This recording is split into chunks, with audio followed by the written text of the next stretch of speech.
What up, what up? We back. Rose Podcast Ever, episode... All day I'm trying to figure out what the episode number is. It's 48. Is it 48? Yes. People have already contacted us about advertising for episode 50. So wow, lit. Cash is on the way. Yeah. It's your boy C. Diddy. Matt. I almost fucked that up. Forgot. I'm Matthew. We need to get an intro. Badly. Yeah. We were talking about this shit earlier today, in the comfort of our own homes, I'm guessing. And I was at the casino. Oh, okay. You're home. Yeah, home. At home. And we were talking about this new logo. We're getting the video back popping for y'all and a fucking intro. All the rappers that I know who promised us an intro, nobody came through. Yo, all the rappers that are in my DM and at me and shit, why don't y'all make an intro? All the rappers that talk to me all day on Twitter. Shout out Rico Love. Rico Love posted some shit. I like one of my dumbass joints on Instagram. I got like 100 followers yesterday. Nice. And it's a bunch of like rappers and industry people. Make us an intro. There you go. Hello, rapper. Podcaster. Make us an intro. Yeah, man. Oh, man, what's going on with you?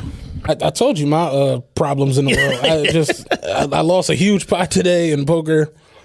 I was getting rescheduled. Our pets' heads are falling off. Yeah, man.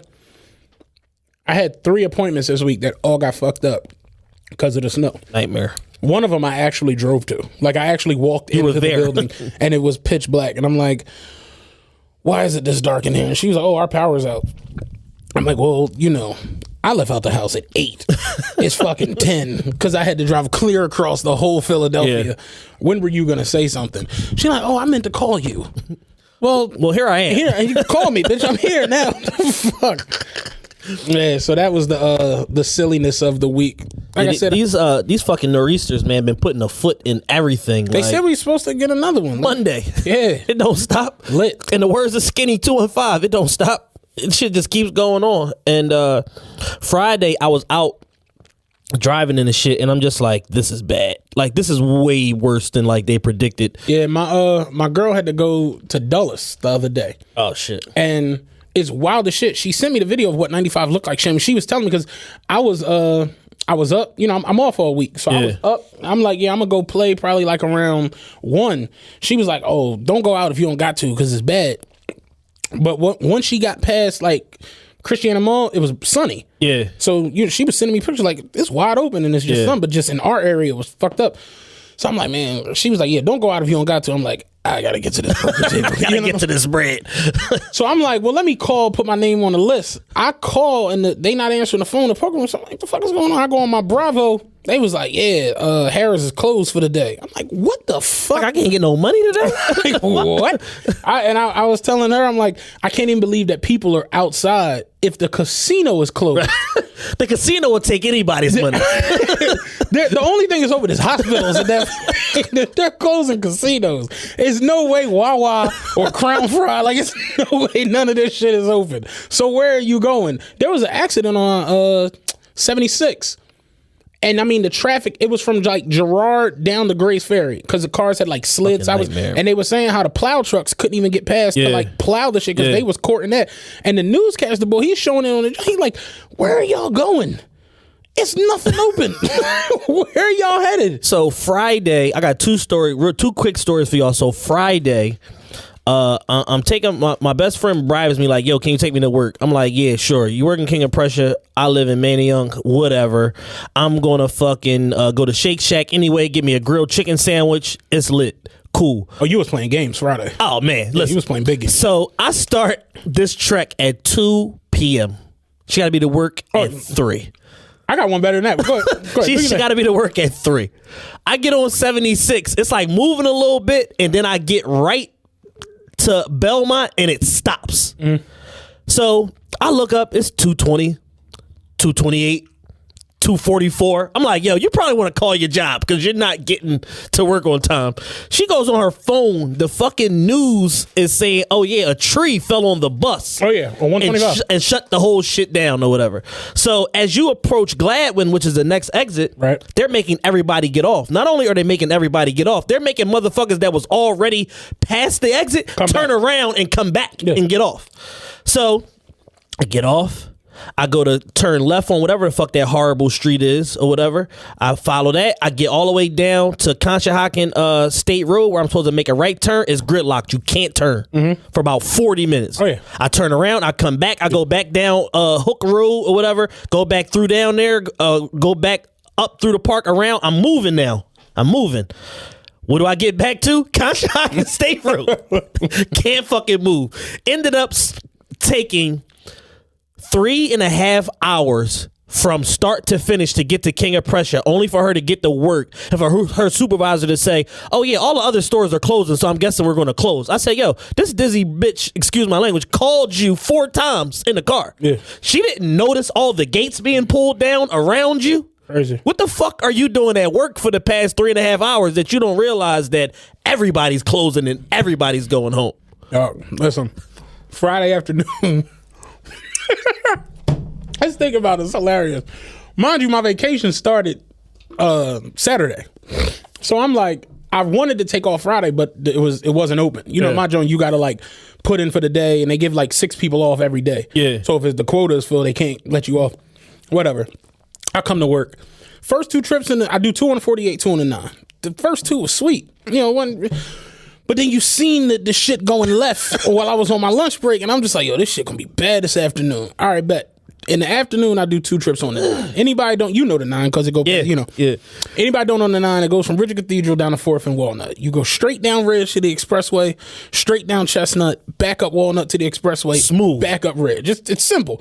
I don't even start at Ridge. I start at Roxborough High, which is Ridge and what, Fountain? Yeah. So to pull out, you come out at the depot on Allegheny, make a right on Henry, go up Henry to Leverington, turn and go around the school, and you start going down. Yeah. I pull out at 2:43. Me, my man Caldwell, my man Rob, shout out. We all go to Roxborough. We sat on Henry Ave, where like what's that school across from the old Pep Boys? What is that? Randolph Skills Center or whatever it is. Yeah. We sat there, no bullshit, until 5 o'clock. We pulled out at 2:40. Motherfuckers was literally just sitting on Henry, and you couldn't move. So, of course, motherfuckers, like, the word started traveling down. Trees fell on Henry Ave. Yeah. All right, cool. So I'm doing it in my head, like, all right, I'm done at 7:50. You know what I'm saying? One way or another. One way or another. I'm done at 7:50. I'm on vacation till the middle of March. I'll holler at y'all. I'm telling myself, all right, I'm clearly not gonna be able to do the first trip. If I can go downtown once and come out, cool. You know, I get back up here at like 7:30. I'm going home. Nigga. When I didn't get to Ridge and Roxborough. Like, I didn't even make it to where the school is. When I turned on the Roxborough Ave, it was 5:30. And I literally pulled out the depot at 2:30. 3 hours to go like 12 blocks. You know what I'm saying? You find I'm right behind, you know what I'm saying? I'm on Roxborough Ave. Yeah. So I'm telling myself, I'm like, yeah, all right, I'm just going to hook a left. I'm going to go downtown, work it back out, and I'm done. When I got to Ridge Ave and I saw the traffic going down Ridge to go downtown, I was like, nope. I bang a right, and I start working it upwards. I start going the other way. Go the opposite direction. Turn the sign on, I start picking people up going up. So I'm like, all right. And I'm looking at the Ridge Avenue is gridlock going downtown. I'm like, if I go downtown, I'm not going to get done till 11 o'clock tonight. So I get up top, and supervisor's waiting there. Mind you, it's like 5:55. Yeah. Supervisor's like, yeah, where are you supposed to be at right now? I'm like, I'm supposed to be going downtown on my last trip. You know what I'm saying? He was like, all right, well, yeah, go ahead, work it down. I'm like, I'm not going into that. He's like, come on, man, I need the service. I'm like, no, dog, I ain't going there. So I go down to Summit Loop where the bathroom is. I hide out in there for like 15 minutes. This motherfucker gonna come find me. Knocking on the door. Are you in there? I'm like, yo, come out. I'm like, yeah, what's going on? He like, yeah, man, look, I really need you to go downtown. I'm like, man, look, my grandpa just called me. A tree fell out the back of the house. I gotta go handle that. He like, really? I'm like, yeah, big ass tree. What you want from me? I left. You know what I'm saying? I don't got time for that. So my other story, my man North Philly Ream, Friday night, he got $400 tickets to go see the Wizards and the Raptors in DC. Right. So they in a car, gas the pacer up, they on their way. On 95, 30 minutes. Oh yeah. 45 minutes, an hour, 2 hours. 4.5 hours on 95, only to be told, yeah, you need to go ahead and get off here and turn around and come back. Then it took them 3 hours to get back. Multiple $400 seats, parking passes, food passes, all that shit wasted. Never even fucking made it down there. Oh, no. Never made it out of fucking Delaware. Other one, opposite direction story. My little cousin goes to Morgan State. She's on the bus, sleep. She take a nap, wake up, same spot. Take a nap again, wake up again, same spot. What the fuck is going on here? So she finally take the third nap, wake up, she's back in Baltimore. They're like, yo, what happened? Oh no, we had to turn around. It's shit too crazy. Friday we can't make it. Fucked up. It's the craziest shit I ever seen. I've never seen so many trees down there. At Henry and Allegheny, yo, that shit was like, it looked like Coming to America. When he remember all the cabs and shit was just sitting. I'm like, I literally had to get off the bus and start directing traffic. Like, no, you go this way, you come this way, so they can get out. Like, it was awful. Motherfuckers was hiding out at the depot because, like, just going up to like Henry and Port Royal, you were going ways. That shit was saying 2.5 hours. It was pandemonium, and I'm just like, I never seen nothing like this in my life. Like, but it just seemed like the thing that was driving me so crazy. It just seemed like nobody was going anywhere. Nobody was going in the house. No one had an actual destination. Yeah, and they were just out. It's like Grand Theft Auto. Like, they were just out there. That's how the shit meandering behind the wheel of a car. Like, I'm just out here. Yeah, you know what you just made me think about though? Shout out John and JT. You said that they bought the tickets and couldn't get in the game. When we went to Miami, I bought like tickets for everybody to go to the Heat game, and we was deep. I bought like, it was like 11, 12 tickets, and John and JT, I guess just being out and, you know, party and being weird, whatever they was getting into, they didn't show up till like after halftime. And Miami is real strict with it's not like Philly. You can't come walking into the game late. So they straight closed the joints and wouldn't let motherfuckers in. So John and JT was out the stadium and couldn't get in. And this is when Kevin Love was on the Timberwolves, and him and Chris Bosh and LeBron was going at it, and the shit went to double overtime. It was like the greatest regular season game. Niggas missed it. Just being late. Just at Wet Willie's. Man, you know what? I do need another Superman. Yeah. Fuck this game, okay? Yeah, that shit was, I'm talking about every time, like every big shot they hit in the first overtime, John texted me like, I can't believe this shit. Then the shit with the double OT, like, what the fuck? That shit was like the greatest regular season game ever. Oh man, shit is so close yet so far away.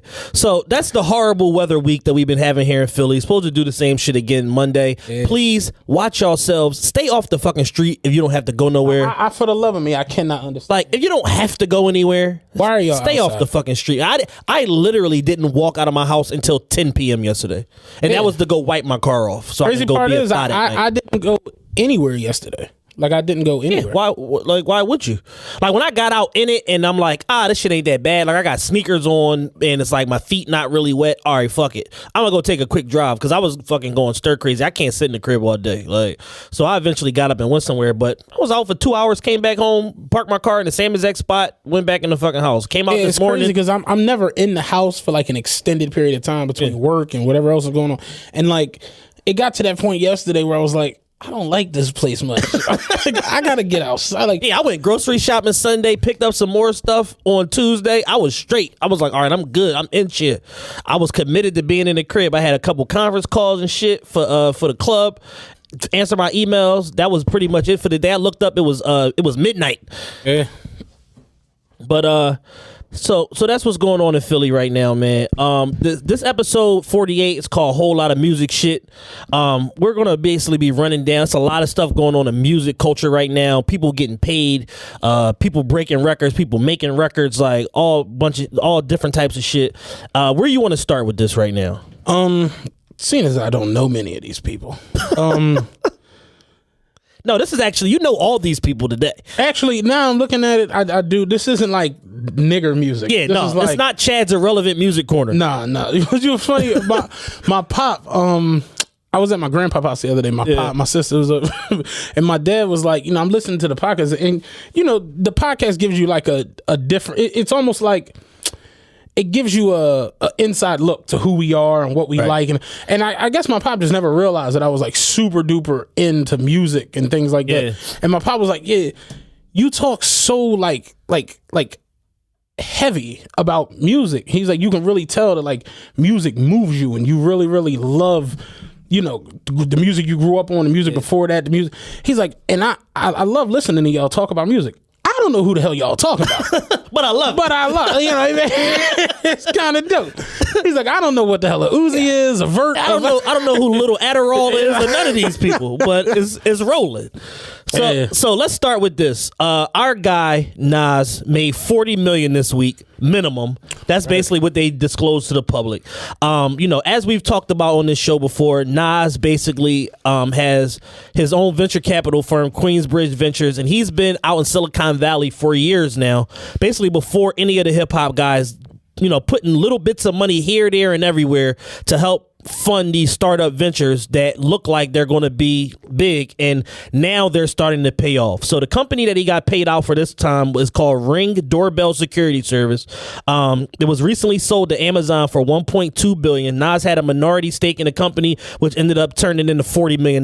Not fucking bad. He might have, you know, knowing the way that these venture capital things work, he might have put in probably less than $100K and ended up getting $40 million. So shout out to him. Steve Stout specifically talked about it on the Drink Champ episodes that Nas got in on every single new company early, and they said that his investment portfolio includes Lyft, Dropbox, Rap Genius, SeatGeek, Uber, and more, and that basically we're going to probably be seeing him cashing in on a lot of these different companies for the next 10, 12 years consistently. You're going to be seeing Nas getting a $40 million check, an $80 million check, a $20 million check as these companies come to fruition and mature, and, you know, bigger conglomerates like Amazon and Apple start purchasing them. I don't like that Steve Stout guy much. I don't know him, but just a lot of the industry. He seems very slimy.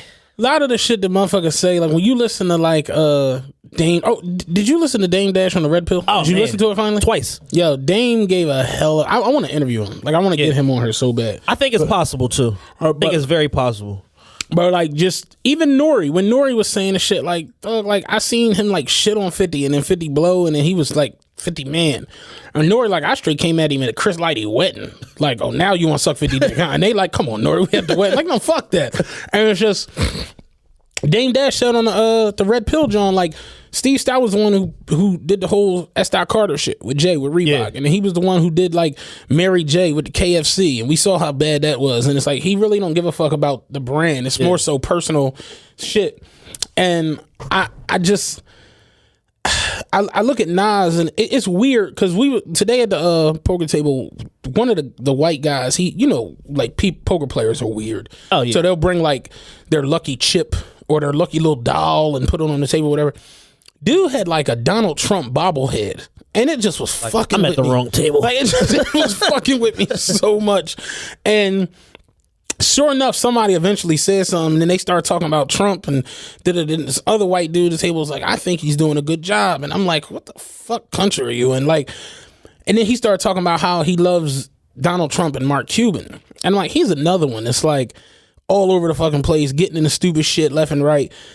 And he like, well, yeah, when you're $1 billion, you got to, you know, keep that image going. And I'm like, no, Warren Buffett's a billionaire and he drops like an old caddy. I'm like, it's weird that we live in like a country that's like that. Like you gotta be the loudmouth to be up. And that's how I look at Nas.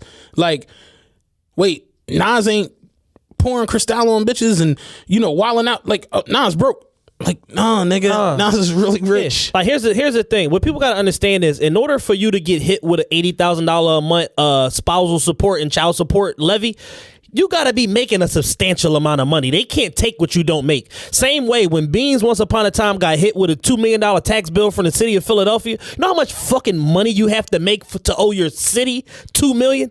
So that means in a short amount of time, a 3-year audit window, he probably made about $25 million in order to owe the city 2 M's. You know what I'm saying? So it's the same thing with Nas. And it's like somebody was, you know, I said something on Twitter the other day. People speak so aggressively and so emphatically about shit that they have no idea about. Yeah. And it's like, it's kind of dope, but it's scary at the same time. And even down to the whole Nor'easter shit that just passed, everybody was posting that 8 to 16 inches. And I'm like, do y'all read? Where did y'all get this? Like, why do y'all keep saying this? That shit, they clearly said 1 to 3 inches in the Philadelphia 3-6 in the surrounding counties, which is exactly what happened. 8-16 was the Poconos and Lower New York. It's like motherfuckers literally took a screenshot of the map and they saw 8-16 was like, oh, we getting 16 inches. Yeah, because they don't know what the fuck their city looks like. Never mind that it says Buffalo under 16. And people were posting it nonstop. And I'm just like, yo, this world we live in is crazy. It's crazy. So going back to Nas, some girl was on Twitter probably about 3 weeks ago, and she's like, yeah, Nas broke and this and that. And she was really like going into detail, and I'm just sitting like, this is so stupid. It's beautiful. Like, it's amazing, like, how stupid you are right now, and just, waxing like so poetically about something you have no idea about. And then 3 weeks later, 40 M's on top of the fact that he owns a touring company, on top of the fact that he's invested in all these other companies, and that he really, for, the span of his career, he never really spent no bread for real, for real. Like, he don't have no crazy whole, amount of flash. I'm sure his lifestyle is immaculate behind closed doors, but we don't see Nas with 88 chains on. Like honestly, it just got to the point where, for me, I'm not talking about, not even Taylor, you, nobody. For me, it just literally got to the point where it was like, when shit comes across as like the headline is normally not true. You Correct. Understand what I'm saying? Especially when you talking about interviewers. Like, remember Shiz was saying it was Say Cheese. It's like he got in that whole thing with Kevin Gates because of how he put the title on an interview. You know what I mean? Right. And it's like, that's really all this shit be, is clickbait. The only problem is no one actually clicks the shit. They take the headline and then run with it. So you got a culture where people literally only be like, Jay-Z and Puff are rich. That's it. Right. Everyone else is struggling or fuck. And it blows my mind sometimes, because I really be like, no, yo, it's a lot of dudes out here that do a lot of different shit. But we don't, it's like only thing we pay attention to is Jay-Z and Puff. Right. And it's like, no, yo, like, Ross fucked up. No, he's not. Ross about 60 million up. He's signed me. Like, no. Yeah, like he has a portfolio of like 40 something restaurants now or some shit like that. 50 fucked up. No, he's not. No. 50 paid off like a 20 something $1 million bankruptcy settlement in 2 years. Dog. Dame Dash fucked up. No, he's not. Lil Wayne fucked up. No, like, motherfuckers was like, oh, Lil Wayne fucked up. They had to come and get, he owed the IRS $2 million. I'm like, they came to his house and took pictures. They took one painting. They took pictures. Yeah, they took one. All right, yeah, we're gonna take this, John. They took too much shit. They had to give shit back. They had to give it back. They was tagging and bagging shit. He got a $14 million mansion with $10 million, $8 million paintings on the fucking wall. They like, oh yeah, we gotta give shit back. Yeah. And in the Lil Wayne shit, I'm glad you brought that up. The shit about Lil Wayne is, it's like, this is how rich Lil Wayne is. A motherfucker owe him probably $75 million. Yeah. He still has generational wealth that he has, and he hasn't released no commercial music in 6 years. Yeah. He's still rich. Oh, that nigga was on the Forbes list last year. He made 15 M's last year. I'm like, Wayne didn't do nothing. Did nothing. Nigga made 15 He did nothing, and he's not getting paid from his two biggest artists. Yeah. Or for his biggest album. For his biggest album. Yeah. Not happening. Like, he's essentially been frozen out of the music business, and there's nothing that nobody can do. They said fucking Baby turned in 121,000 pages of nothing. Yeah. To the Federal Circuit Court. So that shit was tic-tac-toe and shit like that. Just random stupid shit. Yeah. Fucking pictures of Birdman, his daughter drew when she was 7 and shit. Like, what is this? I don't understand us as a people, like, where we got that to where it's like the rumors and the silly shit trumps everything else. Yeah. It's mind-boggling to me.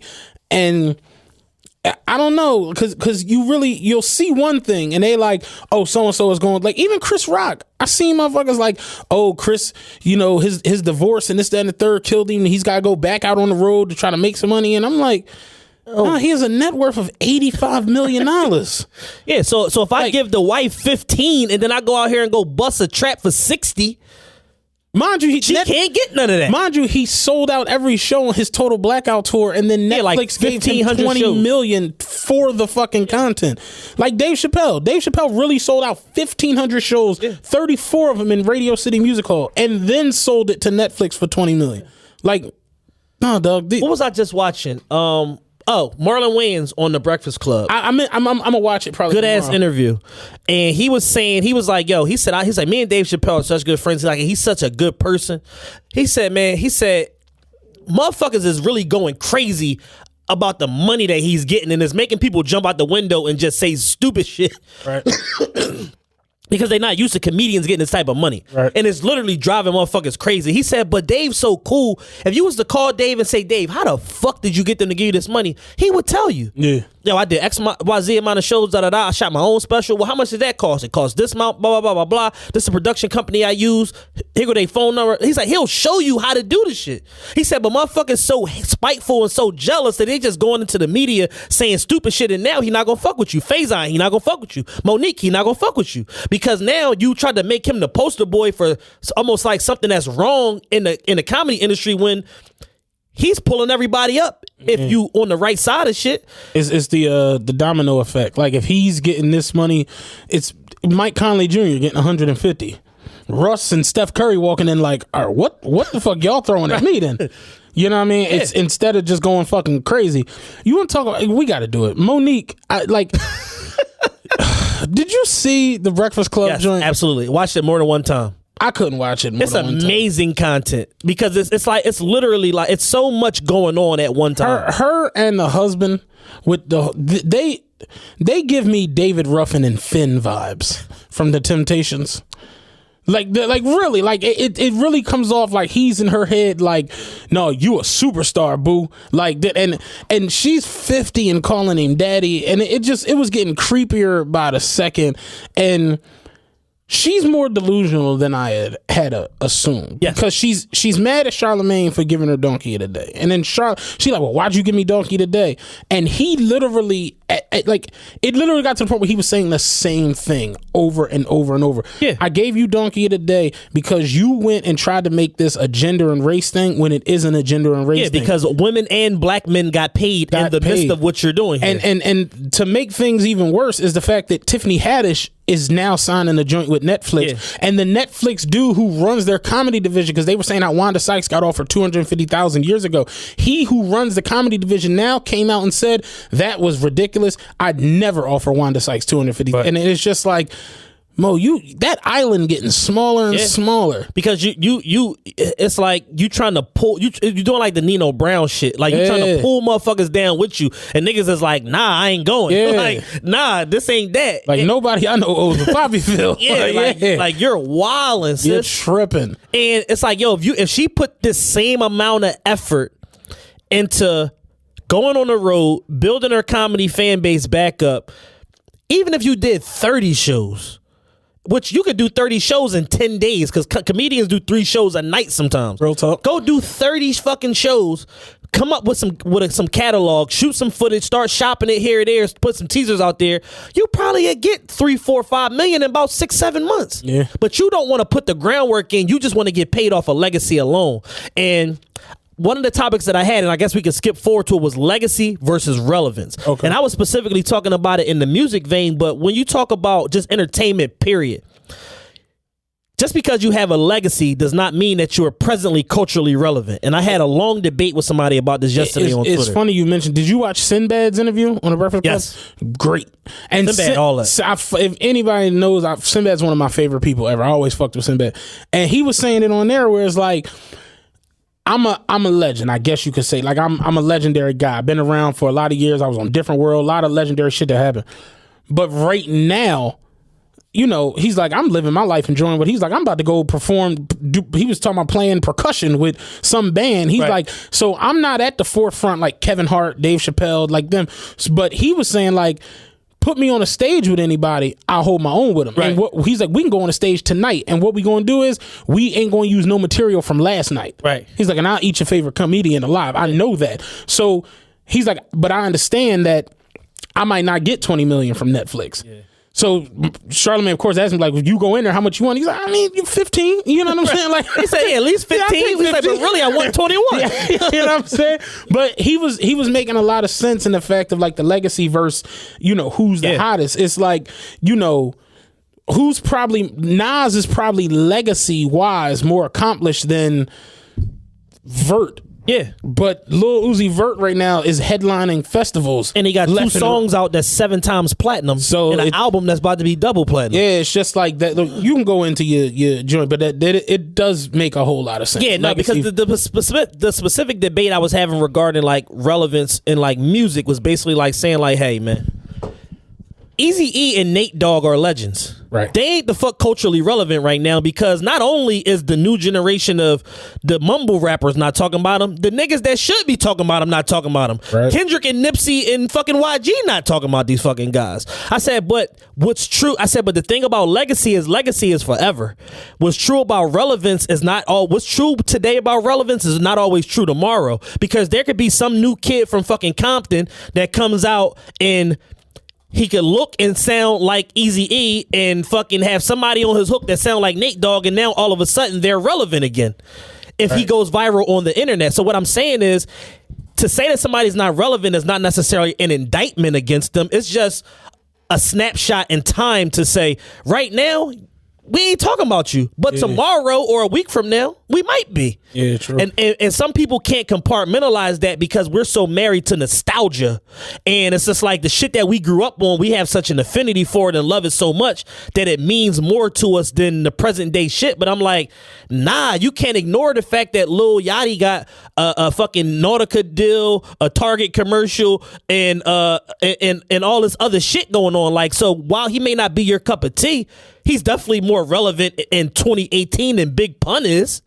But that don't mean that he's going to fucking matter 2 years from now, whereas Big Pun will because he cemented his legacy. So people can't seem to compartmentalize the two because they be so married to, number one, their argument, and then two, shit that they grew up on and just feeling like this is the greatest shit ever because they saw this person grow from whatever indie underground rapper they was into a superstar, and then when they die, and I'm like, yo, nobody can compete with a dead man. Yeah, no, it's impossible. I've literally gotten to the point like I had my last LeBron Jordan argument ever. I was telling him about it when I first came in. Like, I got in an argument the other day at my job, and it just literally got to the point where I had to tell old head, like, listen, stop fucking talking to me. Like, I honestly, it's like people will take you there because it's frustrating and it's annoying because you don't want to come off whatever stupid. This nigga told me because he was like, "Oh, here you go with that analytical shit." I'm like, "Well, yeah, you gotta use that shit. These is numbers." He's like, "No, see, you stating stats and I'm stating facts." I'm like, "What? I don't want to do this no more. Like, just leave me alone. Like, just stop talking." And he hates LeBron, and I get it. It's weird, but whatever. I'm just at the point where I'm not arguing. It's like I've said it how I felt. As far as I'm concerned, LeBron's the best player ever. Right. He's low key. He's like in the top. He's in the running for best athlete ever. Like when you talk about best athletes, like the Bo Jacksons, the Michael Phelps, and Brown, like Chamberlain. LeBron's up there in that type shit. So, you know, in his 15th year, the nigga's doing like he do 35, 12, and 9, and it's like normal to where it's not even shocking. And I look at these older games where if somebody got 30 points, that's like a big deal. Yeah, that shit's just become normal in the NBA. Yeah, it's routine. Because fucking the highest scoring team in the league is averaging, 112 or some shit like that? Yeah. So, somebody gonna get 30. And I look at just watching Bron last night, like that's like he changes the game so much on the court. Absolutely. The nigga's 6'9", 270 and can run faster than everybody out there and is smarter than everybody out there. And I was telling him, the man done played 180 playoff games. Like, it's just at this point, it's really not even an argument. That's for me. And I just care to not. I caught you and Spank arguing this week. I thought it was hilarious on Twitter. You and Spank were both arguing. Not about that. Just about with various people. Just about shit in general. I'm like, look at these niggas. and the thing is, I know better. I just can't. Some shit just be like, this is too dumb to ignore. Spank was arguing with a chick about like doing stand up and getting paid for this shit, and I'm like, yo, this nigga tours with Kevin Hart, baby. like, I'm pretty sure he has an idea of what's supposed to happen because the chick is telling him about what you do for your special as far as selling the content and not doing the content, and he was talking about the Monique situation, and it's like, the chick was like, "That's bullshit." They wanted to give her $500,000 for her to not perform for 2 years. And Spank like, no, not perform for 2 years, not perform that material. Once a company steps in and buys your material, you can't use it. So he was like, that's why you'll see dudes do shows at concerts, do shows and tell you you can't record any of this shit, and then they sell that material to the Netflix or the HBOs or the whatever the fuck have you, and it works like that. And she like, nah, they wanted to take they wanted to take her whole grind away from her. And Spank like, no, like Spank like, baby, I told Kevin Hart, like, trust me, this is what Kev do for all his stand-ups. And then she like, fuck out of here, you're not funny anyway. I'm like, that's how the shit be. It's like, you right, fuck you. Like, that's really the society we live in. That's because I say it all the time. People would rather be right than factually correct. And the shit is like stupid and fucking annoying. And, people just make asses out of themselves almost like for a living on social media nowadays. And it's just like, the shit be hard to watch. 99% of it I can ignore. Certain shit I just be having to jump in and be I've literally gotten to the point where it's just like, yo, I'm not arguing. I don't care what it's like. I say my piece. You see how I even be in the group. Like the other day, I thought I was gonna start an argument when Love was like, I 70% agree with this, and I'm just like, okay. But then we had the conversation. It was actually a dope conversation that actually happened. I'm like, I had to catch myself because I was about to just be like, okay, do not disturb and go ahead about my business. Because it's like, I don't want to argue. I don't want to, because that's the thing with society. You have your opinion, I have mine. Yeah. Nothing we say is about to change that for either one of us. Yeah, it's very seldom that happens. Very rarely is somebody going to be able to sway me to the point of completely just utterly changing my mind. Because for the most part, I'm coming into any type of debate armed with some information. I'm not going to guess my way through shit.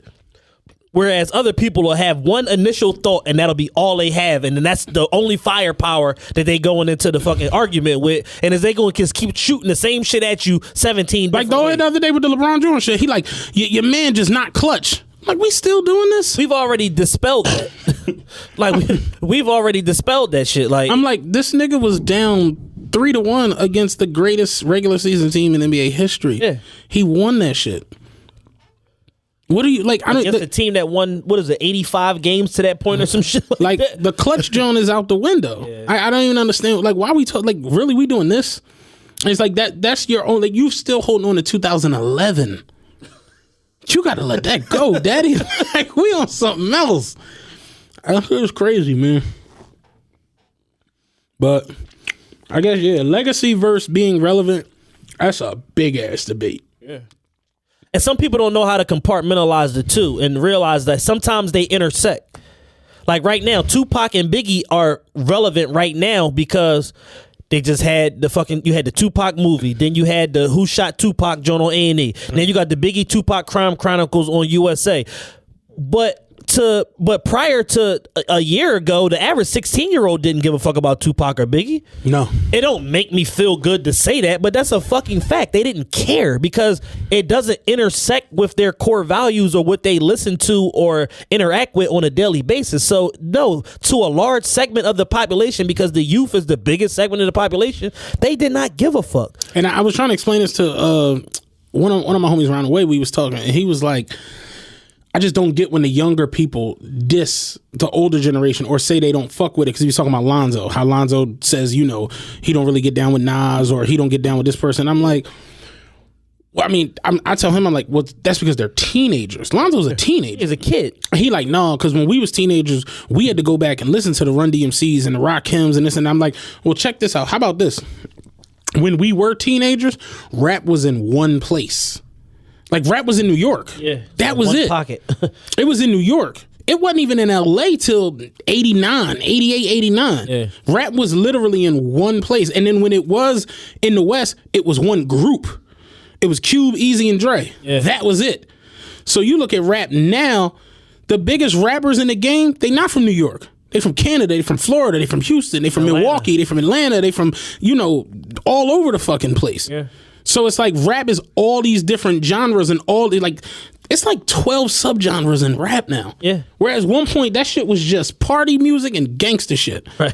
So it wasn't and a little bit of house music, but which wasn't really considered rap. Exactly. So the rap culture itself didn't have a million different, components to it. It was one thing. So you went back and listened to Rakim. You went back and listened to Slick Daddy Rick Kane and Big Daddy Biz Kane Markie. and all that. It's like it was literally one place. Yeah. But it's like you got people now where you got a 17-year-old from Florida. The crazy part is you got a 17-year-old from Florida. He not even up on Trick. Right. Like Ross is his earliest memory of Florida. Like rap. Ross is Ross is they Biggie. Yeah. You understand? Ross is they Hove down there. Because you got other dudes, like what's the new nigga from Florida? I can't think. One of them. Kodak or XXX? I wouldn't even think about them. Like I was talking Pump and all of them dudes, like they Pump on and that. Smoke Perp. They on that wave. You ask a 15-year-old nigga from New York, he dead ass don't even know about like Bleak and Jay and all of they early. What? This nigga's listening to Tekashi. Right. He don't. Yeah, a 15-year-old from New York don't know shit about the Lenny S and DJ Envy Rockefeller mixtapes and State Property and Dipset. Clue mixtapes and all. They ain't got a clue about that shit. Yeah, fuck no, because you got to look at it like this. It's 2018. 15 years ago was 2003. Like, though, you know how many motherfuckers from our generation just think 50 just like landed out the sky and signed with Eminem and Dr. Dre? So I've heard motherfuckers say that, like, M and Dre took the long shot with 50 paid off. I'm like, 50 was the hottest nigga on earth. Yeah, 50. Like the first time I heard In the Club was on a fucking G Unit mixtape, and I said, "Yo, what the fuck is this? This is the best song I ever heard in my life." Like, dog, 50 like smashed shit with Land Speed and all of that. Yeah. Like the shit he did with the track masters. He sold 400,000 with Land Speed independent. He said they had to like change the reporting method or something because they was selling too many records. He said, "Nigga, you putting too many fucking albums out. Like you gonna fucking fuck this deal up. Like take 20,000 units less out and circulate them each week, like, and spread that shit out. You making shit hot, man. You gonna fuck this deal up. Yeah. They was selling 60,000 units a week in Lansing. I don't know where I saw 50 talk about it. I think it was on the Drink Champs. He's talking about Shy Money XL and the boy with the DVD, and he's like, I told niggas like, yo, don't sell 100,000 of these. Try to sell 50, like, cause you just gonna make it hot. He was like, sure enough, niggas showed up. He's like, they took that nigga to court, took everything he had. I don't even fuck with him no more.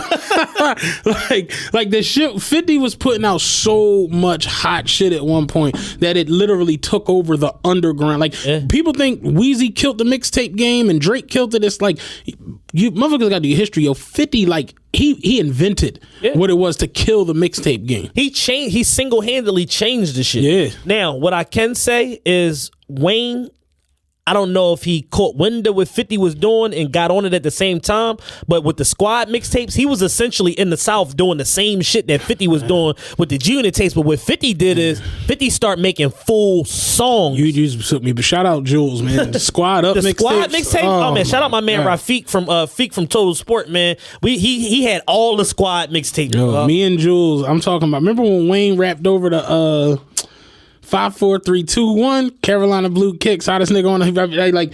I really remember that. Like, damn, the Squad Up mixtapes. So 50 and Wayne are literally. That was like 01, 02. Yeah. Like that was 20 years that's ago. why when niggas be like, well, just Wayne just out of the blue start rapping like a Philly nigga. No, he didn't. It was a progression. Y'all didn't hear the 7 Squad mixtapes, and a couple of them was fucking double disc. Like y'all didn't hear all of that shit. Like and Gutta Gutta and Kid and all these different niggas. He had Currency and all that. Yeah, Currency. Yeah. Currency and Squad Up was the original Young Money and the singer boy that couldn't sing. The boy Real. Oh shit! Yeah, damn. Good times. Early 2000s shit. Yeah, man. It's crazy. I was saying it to Rod the other day. It's like it's a time period of music that just is like so forgotten. Yeah. Like 02 to 06, it's like a blur. Out the window. It's like no one that like people forget T.I. was like the biggest nigga on earth. T.I. was selling 600,000 a week and like it's just wild how they, like if you go on YouTube, none of those videos, the Freestyle Fridays from 106 and Park. I'm talking about back with like Shaheed the Poster Boy. You can't find none of this shit. It's just like not all the Rap City basement freestyles that happen. None of them shits is there. It amazed me how that I was looking period, for something recently. it's just gone. I was looking for a couple different songs recently on Apple Music, and they just aren't the fuck there. They Yo, just like don't exist. State Property's second album, the album is It's there. like 4 songs. It's like 2 or 3 songs that you can. I guess the sample clearance issues or Yeah, whatever. something. They haven't caught up to the technology as far as how they going to pay that out, and all the shit is grayed out. You can't even get it. State Property 1 is not even the It's fuck not on even there. there. Yeah, crazy. It's just wild how like that time, like 02 to 06, so much of that era is just not available. You would have thought that somebody somewhere would have converted all the Sycamore mixtapes to YouTube and all of the DJ Envy mixtapes. And, Remember the Pusha T Jones, the God for Cheap series. No, the Re-Up Gang, that shit. Like all of that is just gone. And I'm telling about like what was it, John? We used to go to Rock Crib, Grand Theft Audio. Remember all that? Like all of like none of that shit is just there. The P Cutter Street Wars tapes. Oh, we can go all on the for early days. K Slade tapes and all that shit. I'm talking about the Envy, the John when Beans. I mean, not when Beans came at Kiss, even though that was an Envy joint. When Cameron rapped over the Takeover beat, like all of like none of that shit is just available. It's just amazing to me. I remember like the fucking like Dutch and Spade being on the fucking like the New York DJ mixtapes and that being like a big ass deal because I used to hear all this shit. Like my man Jacal used to bring all the shit to he was from Erie Ave, he used to bring all the shit to school at Central and let us hear it before they would go to these tapes, and it was just like a big ass deal. And then you hear them niggas rapping with Charlie Baltimore and with Cameron and all that shit. And then the Young Guns fucking Can't Stop Won't Stop was the first song on the second disc of DJ Enough's birthday mixtape.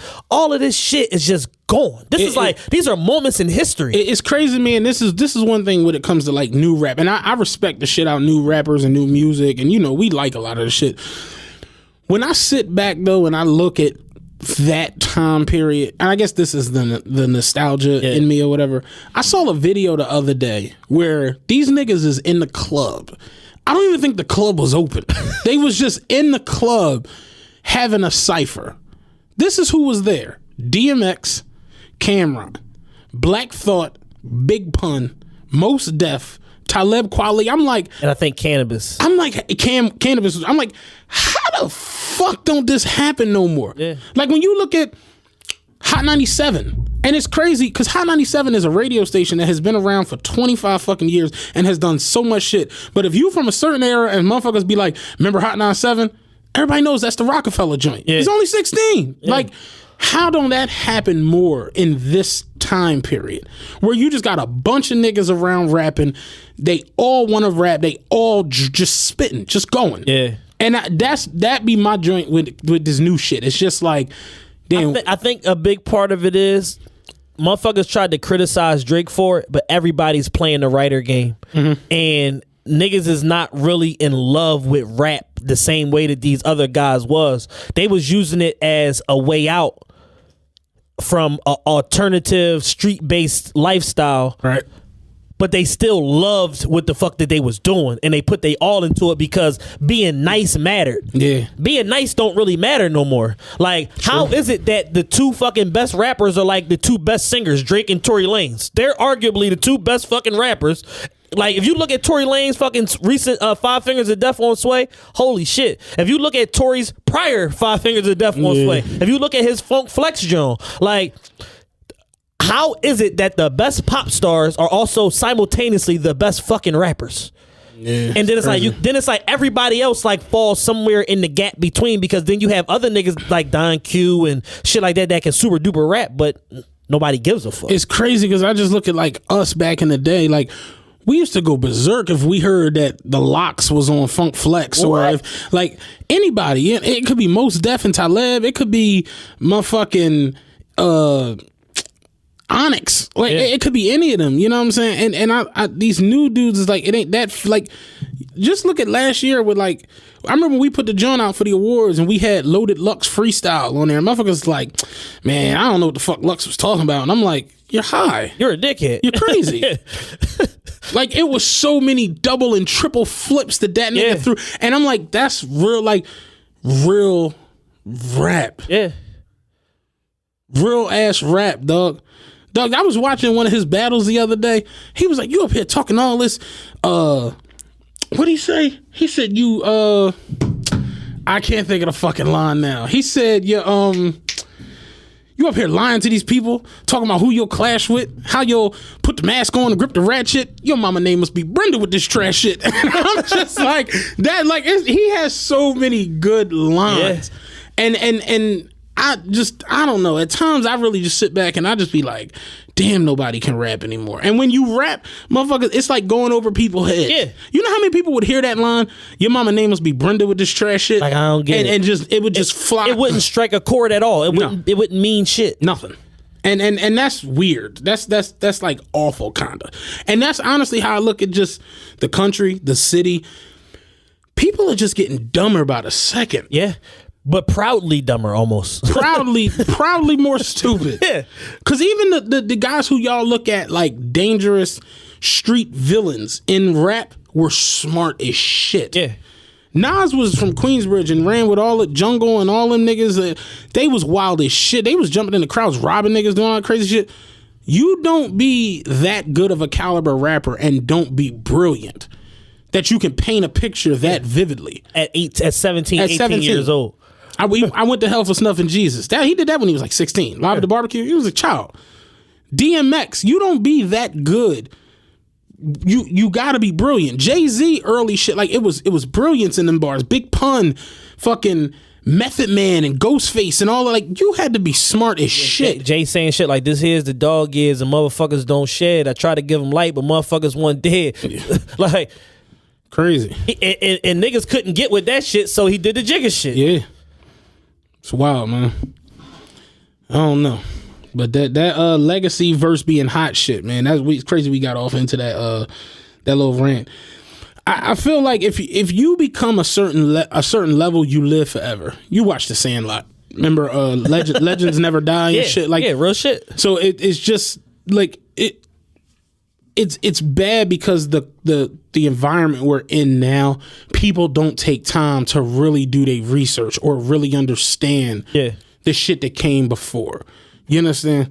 So you got people. A lot of these niggas on borrowed time though, to be honest, and they not even gonna be here long enough for anybody to fucking remember them. Like Tekashi's not gonna be here in 2 years. Like just even going to like basketball, it's easy for you to say, you know, Chris Webber or Jalen Rose and them don't need to be like, they not like the best team ever.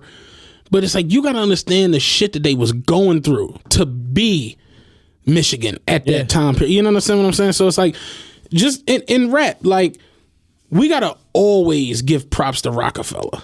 You got to always give props to Death Row. You got to always give props to Bad Boy. And that can go into our next segment. Yeah. Because, a lot of arguing going on Twitter. A whole lot of the shit. Basically, people started arguing the other day. Who was it? It was E-Mac. He posted, you know, niggas get snowed in. They start doing anything on Twitter. List. So he started posting all of these either or joints where it's like, you know, Popeyes or KFC and you could give your answer, or, you know, Avion or motherfucking, you know, Deer Park, or, you know. Yeah. So he said Bad Boy or Rockefeller. What label you taking? I commented on it and said Death Row. And everybody started retweeting it, commenting on that, whatever. Yeah. So then you came on top of it and was like, it's clearly Death Row or Cash Money. And it's like, I put my phone down, I came back, and I saw you arguing. Niggas lost. Like, what the fuck happened? But here's the thing, and it goes back to this. Motherfuckers are so tied to what they want something to be rather than what shit is. Cash Money is arguably as successful as Def Jam when it comes to putting out hit records and hit artists. Can I say something? Go ahead. We're about to start arguing best labels ever. I feel like it's a perspective thing. As much as I am a stat dude and an analytic dude and worry about the numbers, I feel like it's, what do you respect more than anything? Yes. Because everybody has a different vantage point. Yep. So it's like, you could look at the Billboard charts, the number one songs, the money generated from sales of songs and albums, and you're clearly going to run with Cash Money. Yep. But then and it's crazy because you look at Rockefeller, who never crushed record sales. Realistically, The Rock didn't have a second platinum person on the label till Cameron. Come Home With Me went platinum in 01. And then Kanye went platinum in College Dropout in 03. Up until them two joints, Jay was the only platinum selling artist. So they never really crushed record sales. But if you look at, and this is why Dame is my personal favorite CEO of rap ever. Dame literally was like, all right, Ice Cube has a deal with Coors Light. Snoop has a deal with St. Ides. Fuck getting Jay-Z or Beanie Siegel or Memphis Bleak a deal with these joints. Let's just create our own motherfucking drink and sell the shit. Yeah. You know, this rapper wears Tommy Hilfiger. This rapper has a deal with Fat Farm. This rapper has a deal with RP55. Fuck getting a deal with them. Let's create our own clothing line because we are the culture. And Dame was on that tip way before anybody else was on it. So I always fucked with Dame for just having that eyesight. Like, yo, fuck getting you to be in John Singleton's movie. How about we just write our own movie? Yeah, and make a movie. That way, when we got the movie, we can sell the liquor, we can sell the clothes, we can sell the music, we can do everything in the fucking movie. Yeah. So, in that perspective, I always will look at rock as just fuck the numbers. Like, because rock moved the culture more than nobody was dressing like Death Row.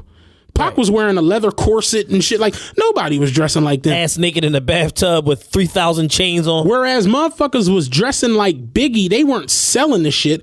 Motherfuckers, and realistically, like, outside of New York, they weren't really wearing wallabies and shit like that. Yeah. But Coogee sweaters blue, you know what I mean? Yeah. But, like, The Rock moved the culture more than any of these other groups did. So it's like, I would agree to that. Looking at it from that perspective, it's like, yeah, The Rock deserves to be up there. Me personally, my favorite label ever is, I gotta go with Death Row. Like, they put out, I'm talking about solely music. For me, and that's what I'm saying, I'm giving you another vantage point because I'm not even looking at it culturally. I'm just talking about the music. Like, when you look at Doggy Style, when you look at Nothing But a G Thing, when you look at, The Chronic, when you look at All Eyes on Me, when you look at the Dog Pound album, shit,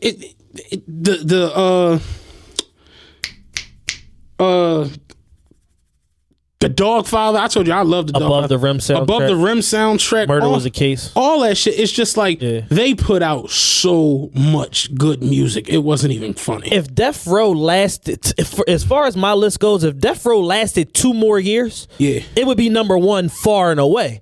The problem is the shit is in such a short amount of time and in such a short, and I hate the way they ended. Vacuum. It's just like, yo, y'all made $500 million and then it was just over. Yeah. Y'all made $500 million. Suge went to jail, came home, it was over. Yeah. Like, and it was just like, what the fuck happened? Snoop is a No Limit soldier. Fucking Dre, it then started a whole new company down the hallway from y'all niggas.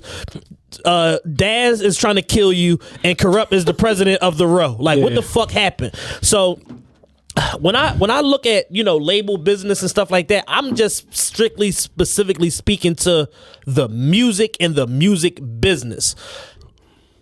My man Philly was saying, oh, well, how can you have 2 niggas that's both at 900 million behind people that don't have that same money? I said, because if you segment their money, they probably only made 200 million of that money from selling music. Mm-hmm. All of their money came from doing other shit. Right. So I always say Birdman was always on that Forbes list, and he was the only one that just had like nothing going. Like, Birdman and Dre are the only ones. No one was buying plugs. Yeah. Birdman and Dre are literally the only ones that all their money came from music or music related industries. Fucking headphones is a music related industry. Mm-hmm. Fucking Dr. Dre wasn't selling niggas gold chains or this or that. He was selling niggas the music and the lifestyle. Walked away from fucking probably 30-40 million with Ruthless. Walked away from 250 million with Death Row. Came back and got a billy. Yeah. Like, from music and music related shit and technology. That's to be applauded. Dre about to get another paycheck this summer for at least 100. Yeah. At least 100 from Apple fucking stock. So it's like, when you look at shit like that, I got Cash Money 1 because they got 4 or 5 different runs. You got the initial run with Juvenile, 15 to 18 million records sold. BG, platinum album. Fucking Bling Bling is in the fucking Urban Dictionary. Yeah. Ha is one of the biggest records ever. Back That Ass Up is one of the biggest records ever. Still 25 years later to this day. Yeah, I think that album did like 5 mil. Yeah, to this day. Jay-Z solidified Ha by jumping on the remix. Yeah. When he was the hottest nigga. When he was the hottest nigga out. Then You had the Hot Boys Guerrilla Warfare album, one of the seminal albums that came out of the South. Juvenile's 400 Degrees album, one of the seminal albums that came out of the South. All right, then Baby fucks everything up. All the shit go left. Manny Fresh leave, this, that, and the third. Then you got the fucking Baby era where Baby was the niggas don't remember when Baby was the hottest nigga.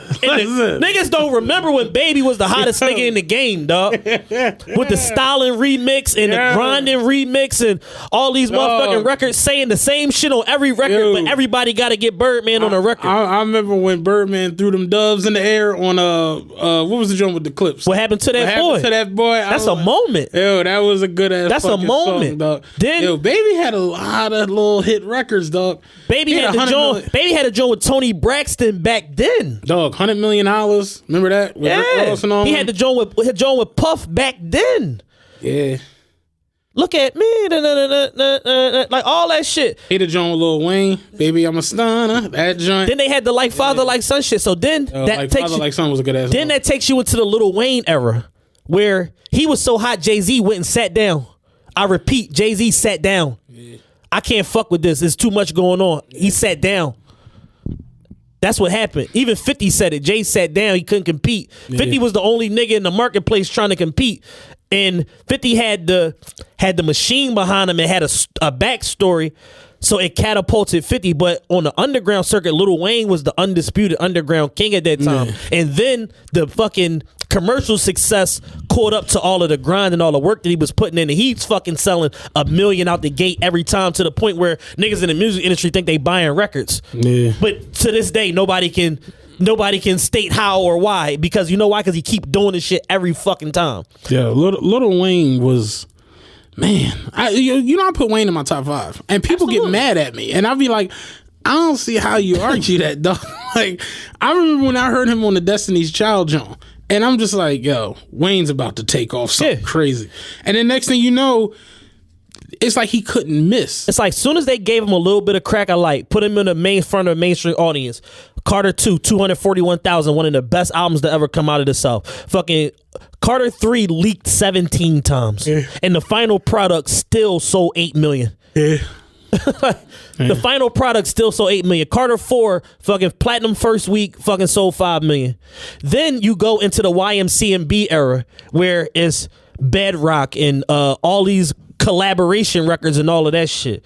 And Tyga, Rack City, 4 million. Drake starts to peak out. Nicki Minaj starts throwing her records out and all of that shit. And then you go into the Drake era, which has been going on now since 2011 straight. Yeah. So from Take Care straight through has been the Drake era. I always say, like, T.I., because again, people just forget it. T.I. destroyed 05 and 06. Yes. And then it was like, what was it that fucked T.I.? He went to jail 10 times. Nah, that was before that. That album wasn't that good. T.I. versus TRPE.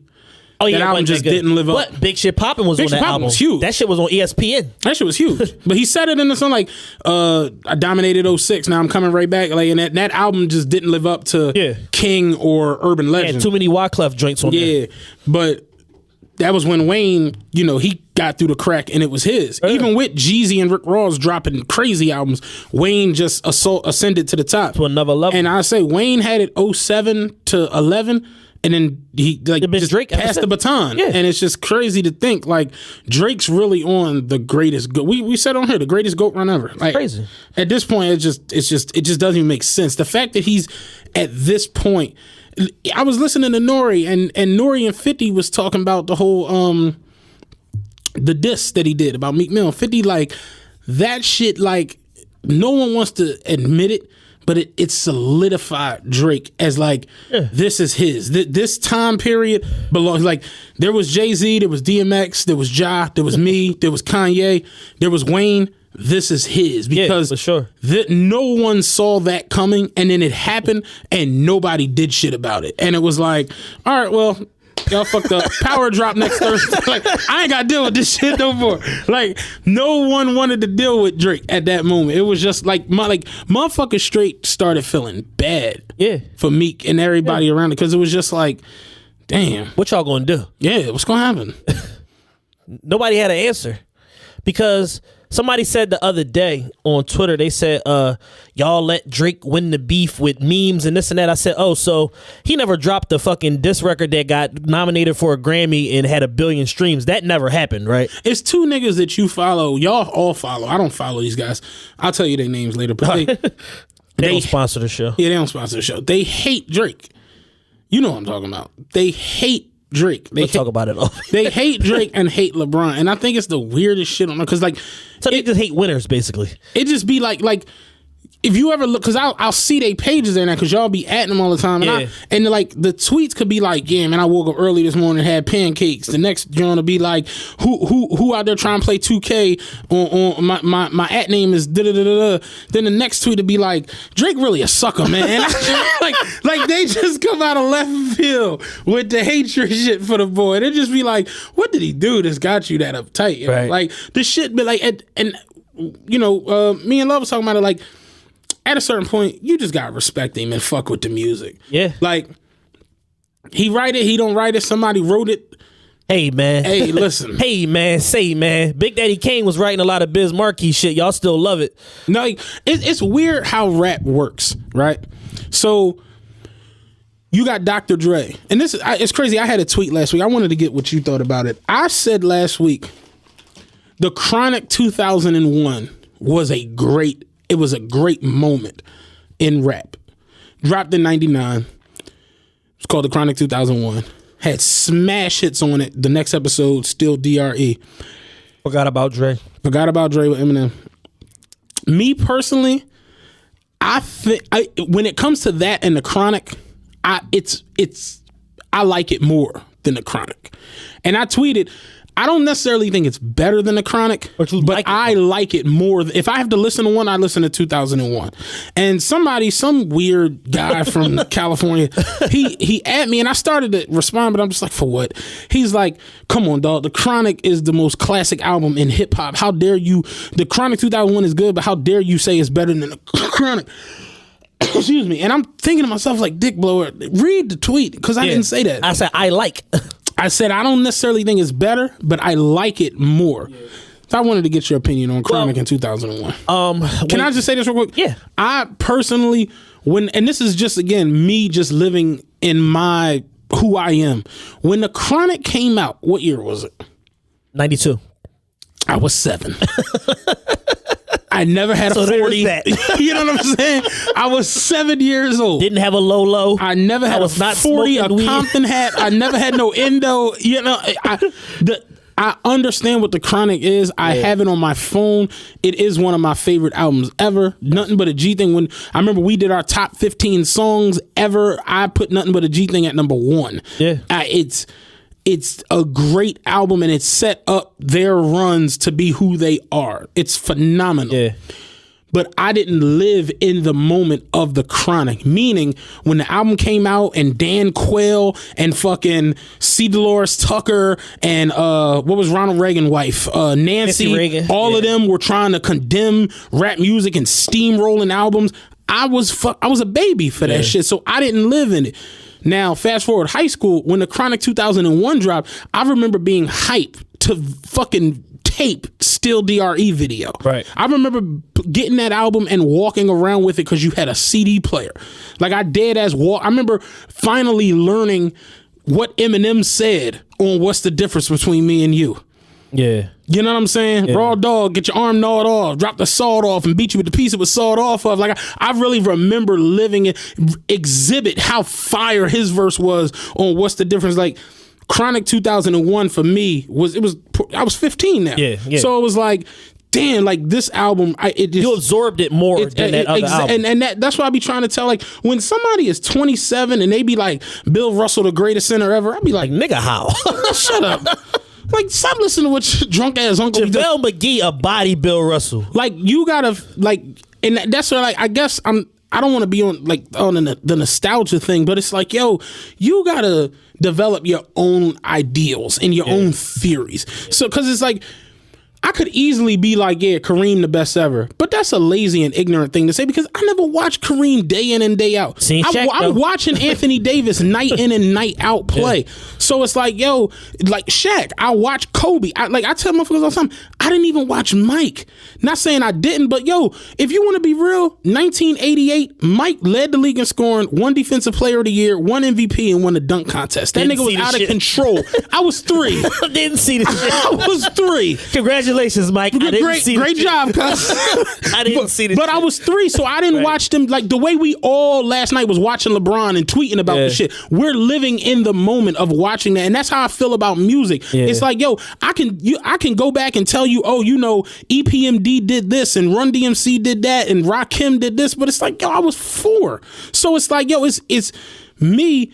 I watched Jay-Z and DMX battle for who was the best nigga out. I watched Jay-Z and Nas go through a King of New York fight. I watched Styles, Jada, and Beans almost kill each other over rap beef. Yeah. You understand? So when y'all tell me about LL and Kool Moe D, I'm not looking at that with the same like veracity that I'm looking at Styles and Jada versus State Property. Like it's just different. Yeah. Even 50 and Ja, we really lived through that. Yeah.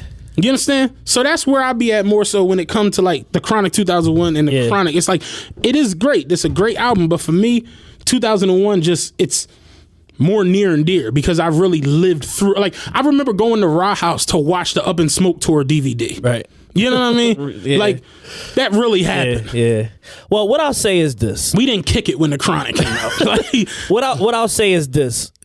For as well produced of an album that the Chronic is, the Chronic 2001 is light years better. Oh yeah, just because of technology advances, Dre just being a better producer, being more in tune with his sound. He had better associate producers around him, Mel Man and Scott Storch and all these guys. So production wise, it's a masterpiece, and he literally put all the rappers in their right pocket to be successful on that album. One nigga told me when I said this, I like 2001 more than the Chronic. Oh, come on, man. Jay wrote most of that shit. I'm like, who the fuck you think wrote the Chronic? Snoop wrote it. Dre wasn't. Snoop and Doc wrote that shit. Yo, that's another one too. I was at my man barbershop and shout out Haas, and they was talking about what rapper do you think had the best shot to blow that didn't get his shot. And they was all talking about Big L, and I'm like, yo, I keep it a bean, yo. I think DOC might be like. DOC was nice. DOC got a classic album, and he co-wrote 2 other classic albums. Well, 3. I'm sorry.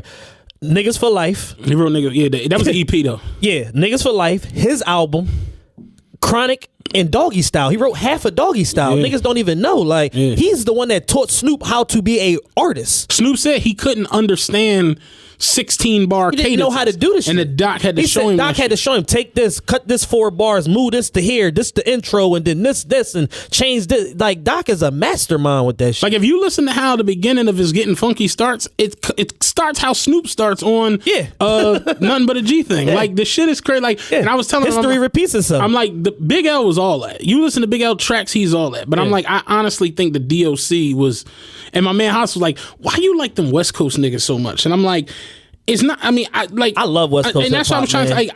You got to understand. Like, again, growing up, when I was 10, 11, that was the illest motherfuckers. I said it on this podcast 15 times. We want easy. That's what made me fall in love with hip hop. That and Eric B and Rakim, Paid in Full album. That's what made me fall in love with hip hop. And my man Haas like, oh, you be like talking about the Dog Pound. I'm like, that's a classic album. That's a classic. Like, them niggas was that's a masterpiece. And I'm telling him, I'm like, look, I never wanted to like go be a Crip, but the music is fucking phenomenal. Straight up. You can hate all you want, nigga. So that's where I was kind of going with the Chronic thing. So as amazing as Chronic 2001 is, the ferocity and just the imagery, the hardness of the Chronic, and how hard Daz is rapping, and how hard Corrupt is rapping, and how crazy Snoop going on that album. Made Corrupt a star. Well, Doggy Style made Corrupt a star. Puts the shit over the top for me, because these is young niggas figuring it out. Yeah. And they made a fucking classic album. Right. These is kids. These is 18, 19-year-olds figuring it out. Fucked around and got a triple-double. Niggas made a classic album. And that album is so much trend-setting shit on there. Bitches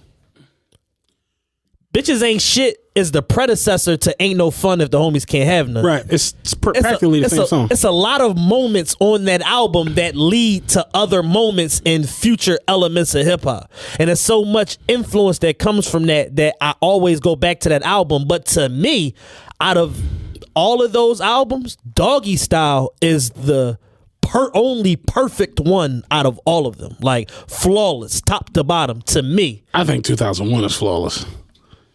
They all amazing. Like, I just think like on a Metacritic scale, like when they be getting in the point this, I think that Doggy Style is like a 98.97 or some shit like that. Like, I just think Doggy Style is just so fucking amazing. And then even from like the way it come on, the first time you hear Snoop rapping and he just right at it, and then that fucking Dre production, the Shiznit and all that, like he was going crazy. And like you said, that album made Corrupt a fucking star. Like Dre.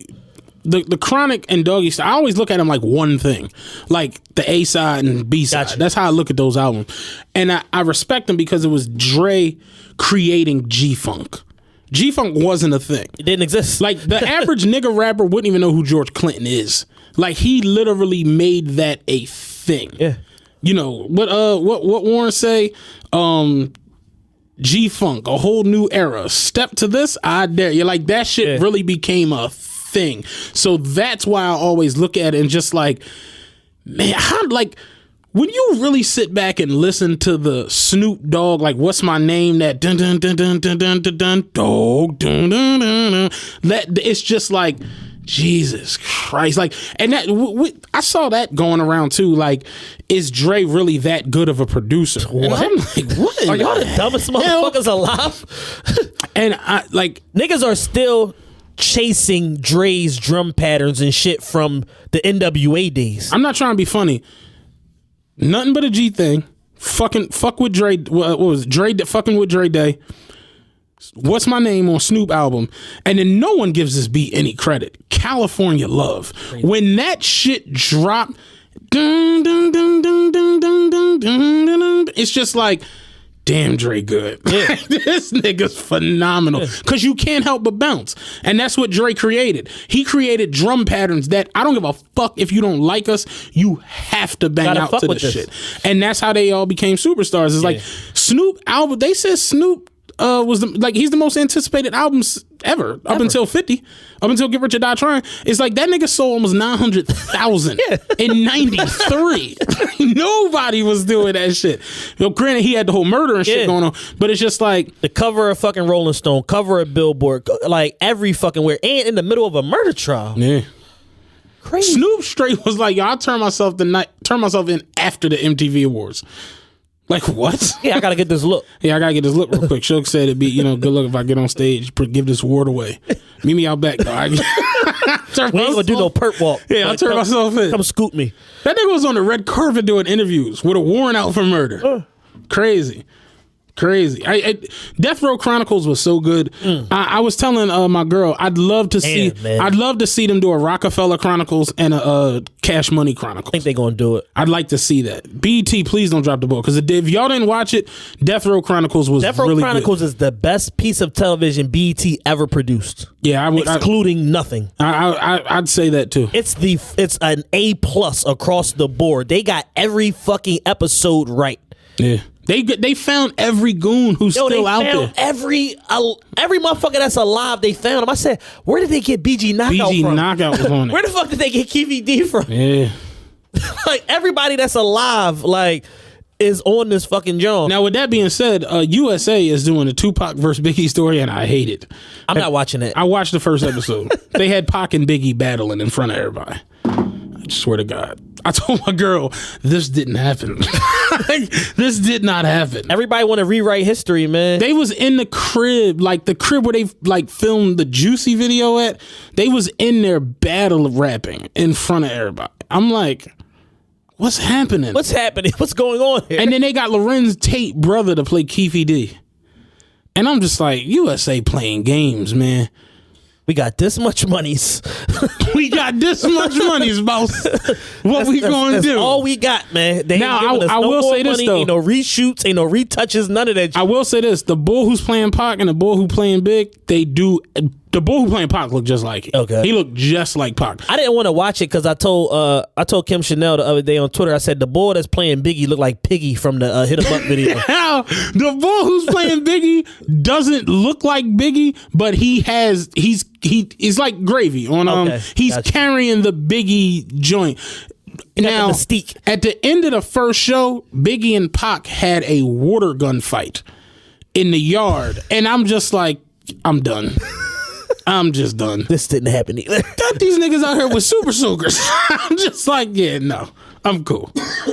I'm good. Goodness. Yeah, I'm not fucking with that. But the Death Row Chronicles on BET was phenomenal. Excellent. Phenomenal. I'd like to see him do a Cash Money or a Rockefeller Chronicles if y'all get a chance to. So your top 5 labels. All right, so here's my top 5. Cash Money, Death Row, Bad Boy, Rockefeller. And then number 5, I had basically almost like a toss-up between No Limit, Murder, Inc. and Aftermath. And I'm almost leaning towards giving it the Aftermath just because of all the other shit that it spawned. Shady, G-Unit, TDE. So now you're talking about Aftermath being a legacy label, being around from 96 to 2018. That's 22 years. And they currently have one of the 2 biggest rappers in the game is an Aftermath artist. Eminem just still sold 300,000 the first week in 2017. Here's my thing. When you be like labels, like the top 5 labels, I don't look at it like, to me, Cash Money, Cash Money, it's like they're a label, but they don't even have like an office. You know, Birdman's like, he's working that shit out of like a P.O. box. They said they've never had an office. You know what I'm saying? Like, Death Row had an office. Bad Boy had an office. Rockefeller had a goddamn skyscraper. You know, like they like, and that's where I look at like The Rock or Death Row. Like when they show up, you already it's 50 of them. You know what I mean? Right. And I don't look at Cash Money, at least in this later stage, like that. Well, I don't look at Aftermath like that. It's Cash Money. It's over. Yeah, I mean, clearly, like it's clearly the fuck over. But when you look at, you figure Drake is he's still like through them, but he runs through the OVO. Well, he has a label deal at Warner Brothers. Right. His shit is really all run through Republic because they're not about to allow Baby to fuck up the same way like a 19th time. They're like, yo, you're not gonna fuck up with the biggest nigga of all genres. Like, we're not gonna allow you to fuck that up. So Republic is basically running all of his shit. He just gets paid, and then Cash Money get their little splits or whatever the fuck. But you know, Drake's not complaining about no money, so I would assume that he's getting paid. Yeah, Drake is making $100 million a year. Yeah. So speaking of which, the hip hop kings. Oh, real quick, since before we go on that, my top 5 labels: Death Row, The Rock, Bad Boy, Cash Money, Young Money, and No Limit. My 9th grade class picture, I got a No Limit tank on a chain around my neck. I hate the picture, but I was a soldier. No Limit soldier. I was a soldier. You know what I'm saying? But and that's what I mean. It's like the music. Like I really remember when Hootie Hoo dropped. Sounds ridiculous now. I remember me and my man 4-5 Hummers Purple Jag for the summer. Like I remember when that shit came out. I remember when Master P Ghetto Dope came out. Oh my God, Lord. Man, make crack like this because Rakim again is one of my favorite artists of all time. He remade a Rakim song and turned it into a drug dealer song. It's the craziest shit ever at the time. I remember I was blasting Make 'Em Say in the crib, and my mom came in and was like, "What the hell is this?" I'm like, "This is Make 'Em Say This is the soldiers, mom." like get out of here. Like, you're tripping. Leave me in the soldiers to our own devices. Like, I really remember how hard Master P came. Like, nigga, I'm the colonel of the motherfucking tank. Like, that. Only problem with P is that it only lasted 4 years. I wasn't even gonna give it that. But that's literally the only issue. I fucked with P because P did this. P was on that Dame shit. We gonna do movies. We gonna do clothes. I'm gonna get Romeo gonna do commercials for college and shit. Like every fucking thing. We just gonna do it and put the shit out.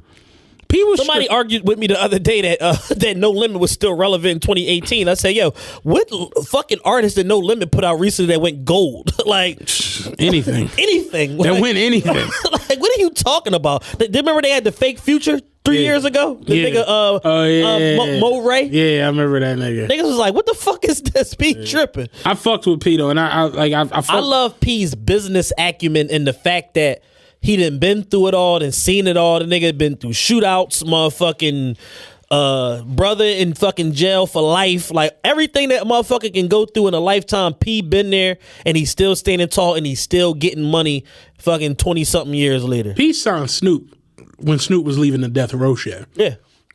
P said he got to LA. He's like, I got the call, like everybody get the call. Suge Knight calling me. He's like, he started talking crazy. Like, listen, dog, I don't do well over the phone. You might as well come and meet me. He's like, Suge show up, all his bravado, all his niggas in red and shit. Like, yeah, nigga, we're just gonna lay it out like this. LA ain't big enough for the both of us. He like, well, I just bought a house. So when you move? like I ain't going no fucking where. So it's like I always fucked with P, and I fucked with No Limit, and I fucked with the music they was putting out, because they like, look, they was selling millions. They was putting out hit after hit after hit. So yeah, but the Hip Hop Cash Kings list came out, and you niggas can go fucking ecstatic because Jay-Z is now at the top. I know y'all love that. First time ever, baby. Papa Hove. Hove. Number 1, 900 million net worth. I hate Hove. Diddy number 2, 870. Dre number 3, 770 with an asterisk next to it, because he about to get that fucking bag this summer. And Drake is literally like coming up on everybody's ass. This nigga's making 100 million a year for the last 2 years in a row, and I don't understand how or why, but it's fucking happening. The nigga that went from making 30 ball to 100 every year. What the fuck is going on? Where is he getting all this money from? Is this from touring? I mean, he the biggest person in the world. So Drake, like, think about it. He hosts shit. He like hosts award shows. He hosts and everything. This nigga has so many endorsements. Probably it's out the Philly. Think about he did that whole campaign with the Sprite, the Know Your Worth, John. Yeah. Like, Drake's probably getting buku money from everywhere. But the new shit is this, though. He has his own Jordans. The new shit is this, and this is how The Weeknd did 96 million last year. Getting paid in advance from the touring advances, because if they know that you a draw and you can sell out these arenas, then they'll advance you the money. Like Live Nation has been essentially, for those of you that don't know, quick history lesson, Live Nation has gone from an infrastructure company to an infrastructure company with real estate. So now not only do they map the tours out, they own 90% of the buildings that they put motherfuckers in. Mm-hmm. So if they know, like, all right, cool, we gonna make money from the parking, the concessions, the fucking t-shirts, the fucking ticket sales, the live stream, all that shit. If we can make bread from all these different avenues, then we'll advance you a significant portion of the money and just get the shit back, because we know that you're good for it, because we still gonna make our margin off the ticket fees. So they still make their fucking margin there. So you can give a Weeknd 75 million, you can give a Drake 80 million, and then they pay it off in 50 shows. So everybody wins in that scenario. It's fucking nuts, man. It's really incredible. They said my man Talib worked for Live Nation. He said that on the Weeknd's last tour, he was 80% paid off after the first leg of the tour, and then he did the second leg with Gucci Mane and I think Nav or whatever, and then they fucking paid the rest of the shit off, like 10 shows in. 75 fucking million. It's crazy. That's fucking insane, man. They're literally printing money. Can you imagine motherfucker give you a check for 75 million in one whop? Nigga. And then expect me to show up for more work? Like, so wait, I still gotta come to work after this? Oh. I can't pre-record these Jones and then y'all do the hologram shit? I gotta come to work? Held up in a brothel on your David Ruffin John. Like, oh, these tickets for tonight. These for yesterday. I missed another show. Like, damn. Like, yo, that's one of the craziest fucking moments of that movie. That niggas tried to pass off tickets to the show from yesterday. That shit crazy. Said, damn, I missed another show. So Jay with the money from Tidal, the Tidal Sprint deal or whatever. Jay's amazing, man. Jay's a fucking wizard. You know why? Because Jay is the only one that can take a valueless commodity and turn it into a $666 million company.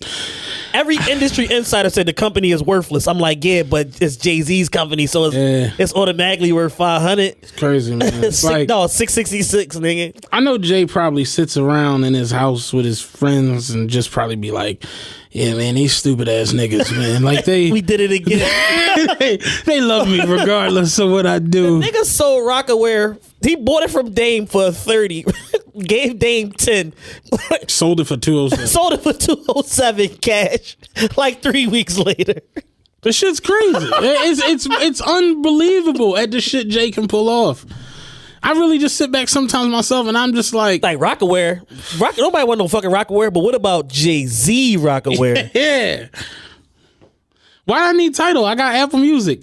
Jay-Z's doing Tidal. I mean, how much is it? $25.99 a month. I could do it. I could skip a meal. Yeah. Fuck it. I only got it for when Beyonce drop an album. Yo, the nigga is a wizard, man. Simple nigga is this. The nigga is a wizard. Dog. Did you see nigga up Twitter and Instagram in an uproar over the fake concert? The On the Run 2? You missed that? That's fake?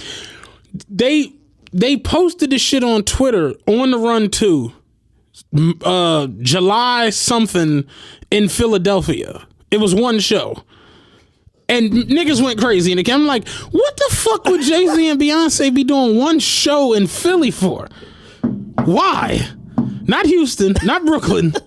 Not LA. Not where they got 7 homes. Not in front of the Louvre where Jay-Z's always hanging out at. like why the fuck would they be in Philly? Not at some random soccer stadium in Barcelona. Motherfuckers was going ape shit talking about what they need to do to get these tickets, and then I'm just like, yo, I definitely see motherfuckers talking about what they was wearing and shit, but I just be trying to stay out of nigger politics these days. This should be clouding my brain too much. I told Rob, I'm like, one day, yo, I'm gonna just give Rob my phone and like $40 and just be like, yo, unfollow everybody you deem unnecessary for my life. Cause I was looking at Rob's Instagram, and Rob's Instagram's so lit. It's like music and, you know, pretty women and like weed and fucking, you know, vinyl records. It's just shit that make you happy. And my Instagram is just like niggas rumbling. Yeah, it's bitches with the same hairline. It's just it's just stupid. Yeah, man. But the fake on the run too got niggas going fucking. And people just like Jay. They just like Jay and Beyonce. Like they could literally do like Jay-Z and Beyonce could dead ass come out with like silverware. Niggas would be lined up in front of Bed Bath & Beyond. Retail blackout. Crazy. $9,000 silverware. All right, well, I guess I'm gonna sell my son and get the silverware. They ain't got shit to eat with the silverware after we bought the silverware. But we need it. But we needs this. It's the Jay-Z and Beyonce collection. Yeah. The royal family. It's crazy, man. So Dr. Dre, so we mentioned it before, he got the asterisk next to that 770 because he about to get a minimum $100 million in Apple stock this summer. Can you imagine somebody giving you a check for like fucking $500 million and like, oh yeah, by the way, in 3 summers you get another 100? Yeah. Sounds great. You know how hard it is to come, like that's some motivation to come to work. Yeah. Like, yo, I got another 100 coming. I'm here every day. Yeah, and nobody knows what Dre does for Apple Music. Nobody has a clue. Well, I mean, they bought the Dre beats. Right, but he has a job though. He has a job as an executive. I mean, the EPs is like you ever see like you ever watch Entourage? Yeah. Remember they was like, yeah, Vince, we'll just give you an EP credit and $50,000. Like you ain't even got to show up. Like that's really how that shit be. Like they'll just give you money and put your name on the shit. Like, oh yeah, he was here. They say he's working on some top-notch projects, aka chilling at his home. Here's something I want to talk about real quick. You said Atlantic Records launched a podcast division. Yep. What's that about? Basically, what Atlantic Records is trying to do is to try to be the first record label to get ahead of the podcast wave, to use the streaming model. They're going to be the first ones to try to use the streaming model for podcasts to make podcasts count probably on the Billboard charts. That's what I think that they're going to be doing. The way that they launched it last Tuesday, they've already come out with a podcast series called What I'd Say, and they basically interviewing all of their artists on the fucking roster. So that's never going to end. They probably got 5,000 fucking artists. So they're going to be putting out episodes of motherfuckers forever. And I'm pretty sure it's going to be mandated because you got a fucking contract with Atlantic Records. You going to do this motherfucking podcast, nigga. So eventually what they probably going to do is take a compilation of all these different ones, put them on an album like Dame Dash Culture Vultures and fucking sell the shit. Okay. And then now you fucking get double revenue off of it. You get advertising revenue and then you get fucking streaming revenue from selling an album of podcasts. Pretty fucking smart. Yeah. Those people at Atlantic Records are fucking working overtime to finding new ways to make fucking money. They already got the biggest market share in fucking music right now, and they just eating away at more and more and more of this shit. And they said they're developing a bunch of original podcasts too outside of this initial one, and different artists and shit gonna have their own podcasts and different execs and shit like that. So we'll see where it goes. Nori, his food show On the Run Eat debuted this week with Complex. Yeah, Complex. They put all 8 episodes out or whatever. Him and Charlamagne, executive producers of that. It's like a lot of fucking content coming out right now, man. And every time I see like new shit getting announced, I just be like, damn, Taxstone would have probably been getting some of this fucking money. Oh, hell yeah. Niggas fucking going to jail. We need to figure out how we can get some of that money. You motherfucking right. Like real shit. We need support. Help us. There's no reason for us to not be doing. I'd love to do an On the Run eating show. It'd be fucking hilarious. Yeah. All it is diners, drive-ins, and dives with Nori and his fucking crazy ass family from Queensbridge. From Left Rack City, excuse me. Left Rack. Yo, Nori is funny as shit. He told 50, was like, yo, man, like, I was hating when y'all signed Mobb Deep. Y'all should have signed CNN. We would have shot niggas for y'all. You know what I'm saying? Like, he was like, and he was asking 50, like, yo, why did you diss Ja and Jada and Fat Joe? You know what I'm saying? They did the New York joint. Was like, I mean, I liked them dudes and I thought the song was a smash, but I didn't want people thinking it was cool to make music with Ja Rule, so I had to like crush that. And he was like, yo, you just came at niggas for no reason. He was like, I was in that video and you didn't come at me. Thank you, I appreciate you. Thank you. Let's make some noise for 50 not coming at me. I was in that video. You didn't come at me. I appreciate you. Nori is funny as shit. Yo, when he not fucking up the conversation, he's hilarious. The last couple episodes of Drink Champs been amazing. Yeah, man. Drink Champs is always good. I still go back. Let's talk about that in a quick second. I always go back to the old, like I go back to the 50 joint, the Trick Daddy joint, the Dame joint. And you said it the other day, you go back to the Dame Breakfast Club joint 10 times a year. And I went back and listened to it the other day and we can talk about that, seeing iHeartRadio go through the shit that they're going through. 15 billion It's debt. like, damn, Dame was right. Like, I always thought he was right, and I always fuck with, because I told you I like Dame. It's like, damn, yo. He literally was super right. A to Z was super right. And niggas was arguing him down. And it's like, no. Well, I have company stock and I have stock interests in this. That shit don't mean nothing. What is your stock worth when the company is 15 billion in debt? Go. Yeah. 0, motherfucker. That's what it's worth. And he was trying to tell them 3 years ago, yo, y'all three get together, do y'all own thing. Do y'all own fucking network. Y'all don't need iHeart. Like, you know what I'm saying? iHeart needs y'all. iHeart is making a fucking margin off of y'all. So imagine if they wasn't even, imagine how worse off iHeart would be if they didn't even have properties like the Breakfast Club and Steve Harvey to leverage. Yeah, how about it? How much further in debt would y'all be if y'all got the biggest properties in radio and y'all still 15 billion in debt? What the fuck? I don't understand how they got 15 billion in debt. That's the part that's fucking me up. Like for instance, Netflix is like 27 billion in debt, but it's on purpose.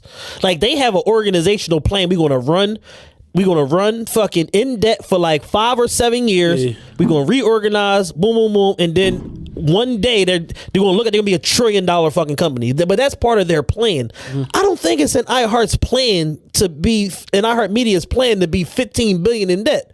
I don't think that's anywhere in the organizational structure. Like somebody recently asked me if I could get a job on radio, would I do it? And I was like, nah, probably not, because that's an outdated medium. That and then the fact that you got to change so much, like you can't curse, can't do XYZ, you know. And I was just like, no, I really, really enjoy the podcast and like recording at my own leisure and doing it how we want to do it, and I can say whatever the fuck I want to say. I was just like, I don't think I do radio. And my homie the other day came to me, was like, yo, I listen to y'all niggas on the podcast show. He was like, y'all gotta like take that shit to the next level. He was like, me, I'm a dumbass bus driver. I'm gonna be doing this shit. I ain't got no motherfucking talent outside of this shit. He like, you funny as shit. Y'all like, he's like, I love the content and I love the perspective that y'all get. And that's really all this shit is. It's selling your point of view and getting somebody to fuck. That's how we got started. I said exactly. I said Matt, Ra, all these different people, all they doing is selling perspective. Like they ain't no more smarter, no more fucking insightful than we are. We can do this shit. We do it already. We just do it in text form. We just need to do this shit fucking audio and video. and fucking bottle it up and fucking sell it. Yeah, pretty much. Here we are a year later. Yeah, it's like I still don't know what the hell's gonna happen with this Roots thing. It's like people keep asking me, and I'm like, stay tuned. This is what you tell them. Stay tuned. Yeah, Big Bro said we working. Yeah. Stay tuned. I saw a Big Bro said we working post the other day on Instagram. Big Bro said we working. Stay tuned. Niggas will run up on any celebrity they can find to take a picture and then post it with the caption, yes, he said he fuck with the movement. I'm like, dog, that's Emeril Lagasse. What the fuck do that matter if he fuck with the movement or not? Like, it should be crazy the way niggas do that. But the security said getting away from him. You want to talk about Chris Brown or Black China? Chris Brown. Okay, cool. People think Breezy is done. People are really trying to hammer the point home that Chris Breezy is done, and I'm just like, yo, the nigga just put out a 48-track album. He got 7 platinum singles. The album went fucking platinum in a week. It's about to go fucking double platinum. I don't understand what the fucking disconnect is. Go back to what I said at the beginning. Dame Dash broke. AI broke. Yeah, if people don't like you, they'll make the story be whatever the fuck they want it to be. They'll literally say the false, fake shit enough to where they believe it. Yeah, and it's like the whole. Ain't it crazy how look at perfect example. Oh, Lonzo a bust. Ain't it crazy how those tweets just didn't age well? They disappeared. They didn't age well at all. But at the time though, here's the crazy part, right? He's a 19-year-old kid figuring it out at the most intensive and top heavy position, top to bottom in the league of basketball. Mm-hmm. He's in the most heavy point guard driven league in history, and he's averaging 10, 7, and 7 at the time, the same exact stats as who? Draymond Green, a fucking all-star in the most heavy media market in the United States outside of fucking New York City. And he's literally figuring it out on the fucking job. And he had plenty of flashes, triple-double against Phoenix. He had another triple-double. He had a couple 20-point games and shit like that. But there were some core competencies there that showed you this kid can really, really play basketball. Yeah. And they said that he's the number one solo and team defender on the team, number one, and his rebounding is out of this world for the position, and his passing was above average to very good at the time. Only thing was wrong was his shot. If he fixes his shot, then everything changes. His last fucking 8 games, what is he that he played? Was he 8-0? Yeah, the last 8 games that he was in the lineup, or did they lose? They lost to Portland. Was he in that game? Yeah, but that was IT. IT shot him. Shot him out the game. IT was 5 for 22. He just literally shot him out the building. But it's just wild watching how different they play with Lonzo on the court. Yeah, it's a different team. I told you, I've literally gotten to the point in my life where it's like when I see enough people say it on Twitter or on any media outlet, I'm like, this is some bullshit. Because as the great 21st century prophet Love would say, we shouldn't be talking to these people. Yeah. And I it's such a simple thing to say, but it's like the more and more I think about it, it's like, yo, some of the people I see give their 2 cents. And the statement has evolved because originally he said around 50%, and now he updated this week. It's about 80%. And you heard me say, I'm like, it might be 98. Yeah, we shouldn't be talking to y'all. And that's really where I'm at. It's like when I see certain people say certain things, I just be like, there's absolutely no facts behind. Like, I know you just saying this shit to be saying this shit. Seriously, that's not me. And you call it what you want. I'm not hating. I'm just keeping it a buck. It's like a lot of people really are dumb than a motherfucker, and they believe in. And that's the weirdest part. It's like when I see people give dumbass opinions or state dumbass facts that don't make sense, and see other people believe in them and backing it up. Why does this tweet have 200 retweets? This is wrong. That's how I be. Like, no, there's no way y'all believe this stupid ass shit. That's really where it's at, man. Motherfuckers literally don't care, man. But I didn't understand the whole Chris Brown is washed up shit when he just had like a big time album, a big time situation with a lot of platinum songs. I just didn't understand. And everybody said there's no way an album with this many tracks can work. And the universally accepted status on the album was that it's very, very good. Damn near a masterpiece. And now 6 months or whatever, 5 months, whatever we are removed from the album. Now the Chris Brown is why. Like, what are you talking about? Yeah. We talked about music all show. Yes. Right. We got to end with some fuckery. Yeah, some fuckery. We got 2 items on the fuckery docket. We got 2? We got Black China, and then I added one, the social media topic. Oh, I didn't even see that. Yeah, okay, we'll save that. You can spring it on me. Pause. I didn't even know that was popular. You're gonna love it. All right, cool. But Black China is she's apparently fucking her way through the industry. Like, at what point do we just like get rid of Black China? Like, you know, like I try not to like really like tear down black people or put black people away. Black women especially. But it's just like, you know, nothing good. We gotta call Black China to the carpet. Black China is literally fucking internet rapper niggas that don't have a SoundCloud. She's fucking like internet model niggas that might be gay. She's fucking platinum rappers, Playboy Cardi, and internet rappers that don't have a SoundCloud. And then recently, she's fucking a rapper that just signed to Rich the Kid, who literally just had his 18th birthday. It's lit. What is you doing? She don't know. I'm just out here. Like, what's your problem? This is basically, I could get some of that. Like, it's no way I can't. I talk to you over here about something. It's no way I can't run down on Black China. It's impossible. I have more money than at least like 3 out of her last 4 situations. Minimum. It's no way. And it doesn't seem like it costs very much. I think it's wild how like the industry niggas throw around the same 7 chicks. Like every time I look up, it'd be like so-and-so is dating this person. And I'd be like, wasn't so-and-so just dating it before? We just seen Quavo with fucking Bernice Burgos. Yeah, it just be like. That was Drake thing. And that was, who else was she fucking with? T.I. I think Fab was running down. And pretty much any rapper with an album in the last decade. And the thing about it is, we so fucked up as a society that people are like, oh no, that's a good look for him. No, it's not. She's 38 years old with a daughter. Who, Bernice? Yes. No, Bernice is like 50, ain't she? Whatever. Ain't she like a grandma? I'm being generous. She got a daughter Quavo's age. Her daughter is like 22. Quavo like 24. She literally has a daughter. Like, why would you fuck the mom when the daughter is equally lit? You're fucking down in status, my man. That doesn't make any sense. It's Bernice Burgos. Yeah, the fucking daughter ain't got 4 million followers, so I'm gonna fuck the mom. Yeah. What's wrong with you niggas? Yeah. You could literally have whoever you want. If I'm Quavo, I could walk in a room. Ain't it crazy how that really is like a thing? If I'm Quavo, I could walk in a room and be like, you in the fucking G-Wagon. They going. Wherever though. Yeah. I could land anywhere in the United States and a couple places overseas. They going. Australia especially. They the fuck going. And here you are holding hands with Bernice Burgos All-Star Weekend. What's wrong with this picture? I mean, got 4 million followers. I've really heard niggas like discussing chicks and like motherfuckers say that. Like, yo, check this shorty out. Oh, damn, she got 27K followers. Okay, she lit. Like, what? She lives in her grandma's basement. No, maybe. Right.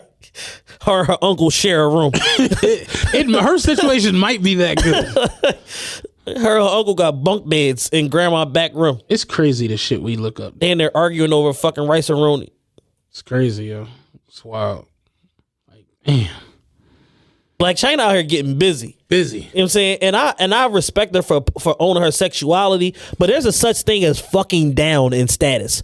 And Chris Rock told us 25 years ago that women don't go down in lifestyle, but yet and still here is Black China fucking all these niggas that's below her.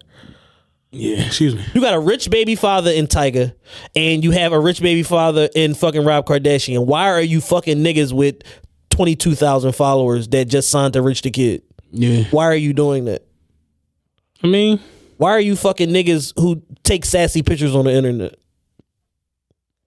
It's 2018. Yo, none of this shit makes sense. I was listening to Joe Budden podcast a couple weeks ago, right? The funniest shit about the Black China sex tape, right? They said 2 different people claimed that it was them. I said, yo, that's wild shit.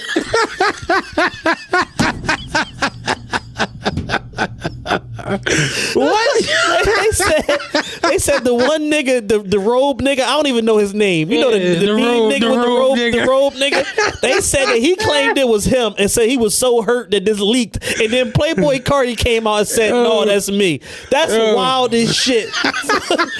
If it's not you and you claiming that it's you, that's crazy. The robe nigga.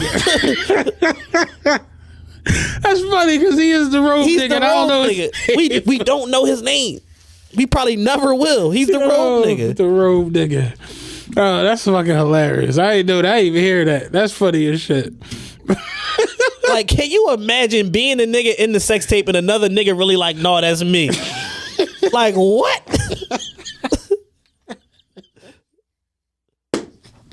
No, I got the same video, Chief. I remember, I forgot what comedian, it might have been Capone, it might have been Arnaz J. One of the motherfuckers was like, man, I was at my homie crib and I was watching a porno on my phone. And he's like, you know how it got the close up where she just riding him and all you see is the ass bouncing up and down on the dick. He's like, the nigga gonna walk up on my shoulder like, oh, you watching Mr. Marcus, huh? He's like, yo, you remembering dicks?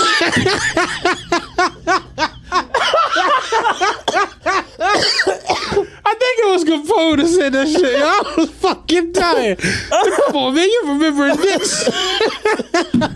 You supposed to delete that from your mental fucking mailbox, bruh. Oh, shit. That's fucking hilarious. Edit, select, real quick, move, trash. What's the social media joke? So the social media topic. Did you see the video of the boy getting ran down on in the supermarket by his girl, and he was in there with the food stamp card, all right, yeah. with his side chick? Yeah, I see that. Yo, man, for those of you who haven't seen it, it's a video floating around Twitter. Guy in the supermarket. Now, keep in mind, everybody's fresh to death, right. But this is the poorest situation I ever seen in my life. Yeah, everybody's fresh to death. The girlfriend shows up. He's in line about to check out at the grocery store with the side chick. The girlfriend rolls up with the police with like a fucking state trooper and some random nigga who probably her cousin or some shit. Her cousin who did a dom in the feds. She shows up with these two motherfuckers, take the food stamp card back and run the nigga pockets and take back the cash that she gave him. I seen a nigga last week on Instagram. He ran up. The boy was with his chick buying sneaks. And he came in the store like, oh my, you seen God. that? He said, oh, what you got? No, it's for my kids. He said, oh no, you owe me money, nigga. Take this shit back. He's like, no, you ain't buying her no sneaks. Your kids no sneaks, nigga. I need my fucking paper. Like, we ain't rocking like that. Take that shit back. Return that. And she like, you really not gonna get my sneaks? He like, yo, fuck your sneaks right now. And I'm like, I get it. 2018, man, these cameras is just like, yo, man. Like, why do y'all got to do everything on camera? Everything. No, nothing is just normal. Yo, you know what's the funniest shit that happened in the last 2 weeks on social media? The niggas that banned Tekashi from San Antonio got booked at the airport. That was funny as shit. Yo, the nigga was on IG Live. Yo. He was like, I ain't gonna lie, we took a L.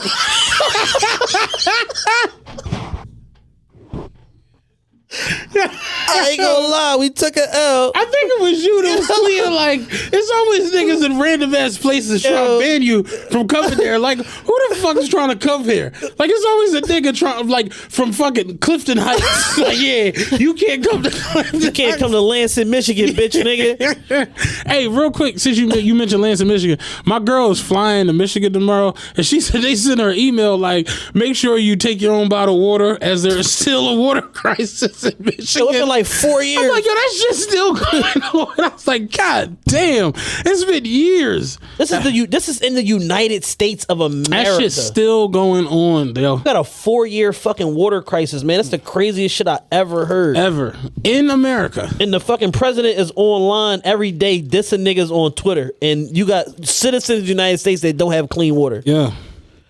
We really like in the Twilight Zone. The Simpsons is really like the smartest shit. Nigga was on Twitter the other night talking about the Oscars and now the ratings is terrible because he wasn't there. He said the biggest star is the president. Yeah. Fucking Joe Budden was like, I hate that he has a point. like he is the fucking biggest star in the fucking world. Yeah, he's a fucking idiot. Oh man, that is funny as shit. We took a L. He said, I ain't gonna lie right now. Took a L. These niggas at the airport pulled over on the side of the road, man, on the shoulder, 7 cop cars. Yo, man. Nigga said, I ain't gonna lie. We took a L today, man. Like, that's funny as shit. Like, this is what happens, and this just keeps making Tekashi's fucking mythos grow bigger and bigger, because he said, yo, if y'all was gonna really do something, why did you go on the internet and announce it? The best thing you can fucking do is the element of surprise. What's wrong with y'all? Yeah. Y'all put yourselves on the cop radar. Who these? Oh, these the Mexican niggas that was dissing Tekashi? Pull them over. Crazy. It's fucking 7 Chevy Silverado pickup trucks. Pull these niggas the fuck over. I ain't gonna lie, y'all. We took out. Yo, that's the funniest shit on the internet. That's hilarious. Yo. I didn't even hear that. That is funny. I ain't gonna lie, we took an L, man. Oh man. You got anything else you want? This nigga's crying. You got anything else you want? I can't fucking stop crying. Man. Oh my god. Friday, March 23rd, my 35th birthday party. Yes, for those of you out there listening, I am old as shit. My 35th. I told Lauren, I'm like, I'm coming. She was like, no, the fuck she does. I'm coming. Everything on me, dog. Pull up. I'm coming. My 35th birthday party at Vanity Grand, 6130 Passyunk Avenue, hosted by and featuring live performance by YFN Lucci. It's also his album release party. His album come out this Friday. Make sure y'all go get that. Tickets on sale now, vanitygrandphilly.com. We are coming up on our 50th episode. You be at Vanity like during the day, right? No, actually, all my office hours and shit is at our other club. I don't even be at Vanity during the daytime. If I come, I need to know the emergency exits, like beforehand. Oh yeah, you need to walk. You need security. I need to walk through before the shit, before the niggas is actually in there. Shit go left. And you said everything on you, correct? Everything is on me. Like crab cakes, all whatever. Everything is on me. Do they have crab cakes? Sometimes. Okay. Sometimes. Shout out Coco's Chicken and Waffles. Sometimes they have crab cakes. Sometimes they don't. Now, will you be providing ones for me to throw? Possibly. Oh shit! If you definitely listen, if you come, I'm rolling the red carpet up. I don't think you're coming. I told Lauren, I was like, I really fuck around, come. Yeah, I got a cake getting made, all type of shit. It's gonna be lit. I still can't believe you had a Lombardi. That was the funniest shit of the last. Niggas was tight. Niggas was sick. Where the fuck you get that trophy from, cuz? You went to Shine and got a trophy made. I see you on Twitter like, yo, niggas hating I got the Lombardi. Niggas sick I got the Lombardi. I ain't gonna tell you what that is on air. I gotta say that I gotta let the mythos keep growing, but I'll tell you off air where the fuck that trophy came from. That is funny as shit. But yeah, we gonna be back recording weekly. Absolutely. We already were doing. We just took this last week off. You know, you had the death. You know what I'm saying? It was close to you. You want to speak about that at all? Yeah, actually, a funeral was the day. Rest in peace to my good young friend Vincent Allen Ho, VH1, aka Pablo. Another tragic death, man, and it's just like, you know, over the last year, I lost 3 people that was fairly close to me. Zeke last summer, Camaro Rob, you know, this past winter, and then, you know, Vinny was shot. Actually not too far from where Camaro Rob was shot at in West Philly, and he essentially was, you know, set up an ambush, and it's just like a crazy situation, man, that these young guys is, you know, continuing to die basically over nothing. Camaro Rob murder is still unsolved, and, you know, everybody, you know, was posting and saying how much they love this guy, but nobody's not doing nothing to help bring no justice to the situation. And you know, it's tragic because, you know, he obviously impacted a whole bunch of people, and no waves are being made in terms of, you know, bringing his killer to justice, or, you know, just walking up on the motherfucker and killing him yourself. I'm down with that too. Jesus.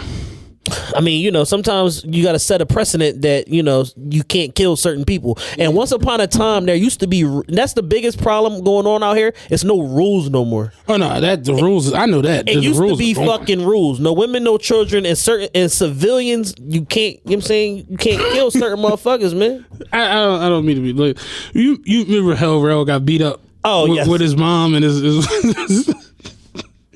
nigga on Twitter was like. The caption said, "This is my reaction to seeing Hell Rell get beat up in front of his mom," and it was Slim Charles holding the hat on the wire. Remember when they shot it over at the grandpa? It's him holding the hat, looking at the young niggas like, what the fuck is wrong with y'all? But it's like, yeah, we was talking about that amongst us, you know, and I'm just like, it just seems like it's just lawless. Like it's just everyone's out for their own. It just seems disgusting for real. And a motherfucker will literally kill you over nothing, and then get brought up on a murder charge, and then tell on another motherfucker to try to cut their time. It's just such a filthy fucking game, and it's literally no honor in the streets whatsoever. So it's like, you know, if you in the streets, man, let this be your last couple years playing that fucking game, because you're gonna get shot or get murdered. You're gonna go to jail. Somebody's gonna fucking tell on you. If you doing a little bit too much, somebody somewhere is gonna fucking tell on you, man, and you're gonna fucking go to jail for a long time. Depending on. I don't like a lot of these people out here. It's like, it just seems bad. It's very bad. It just seems awful. It's very bad. And you know, I'm not a street nigga. It's wild. This past week, I had like couple like street niggas tell me like, no, I fucks with you, Matt. Like anything happen to you, like let me know. And I'm just the like, gun's coming out. I'm like, that's gonna have me walking around talking crazy. What pussy? Like, what size shoe you wear, my man? Yeah. You wear my size? Take them Jones off, yeah, dog. Real talk. Like, yeah, the shit is crazy though, man. It's more sad than anything. Yeah. Because it's just like, damn, like, and like I said, I ain't even really know him, but it's just, you know, young people dying is just, young people dying is not cool. All under 30. Like, it's fucking crazy. So I don't want to say rest in peace. I want to say long live Pablo, long live Camaro Rob, long live Zeke, man. We want to, you know, continue to keep these guys' memories in the front of everybody. They impacted a lot of different people. They did a lot for a lot of people. They put money in a lot of people's pockets that I know for sure. Gave people opportunities, fucking charity work, all types of shit, helping people out, taking care of kids that ain't theirs. Keep these guys' memories alive, man. And most importantly, take care of yourselves and the people that y'all care about, because it's some crazy shit going on in Philly right now, and motherfuckers literally have no picks whatsoever. That's my parting shot. I love y'all. We out.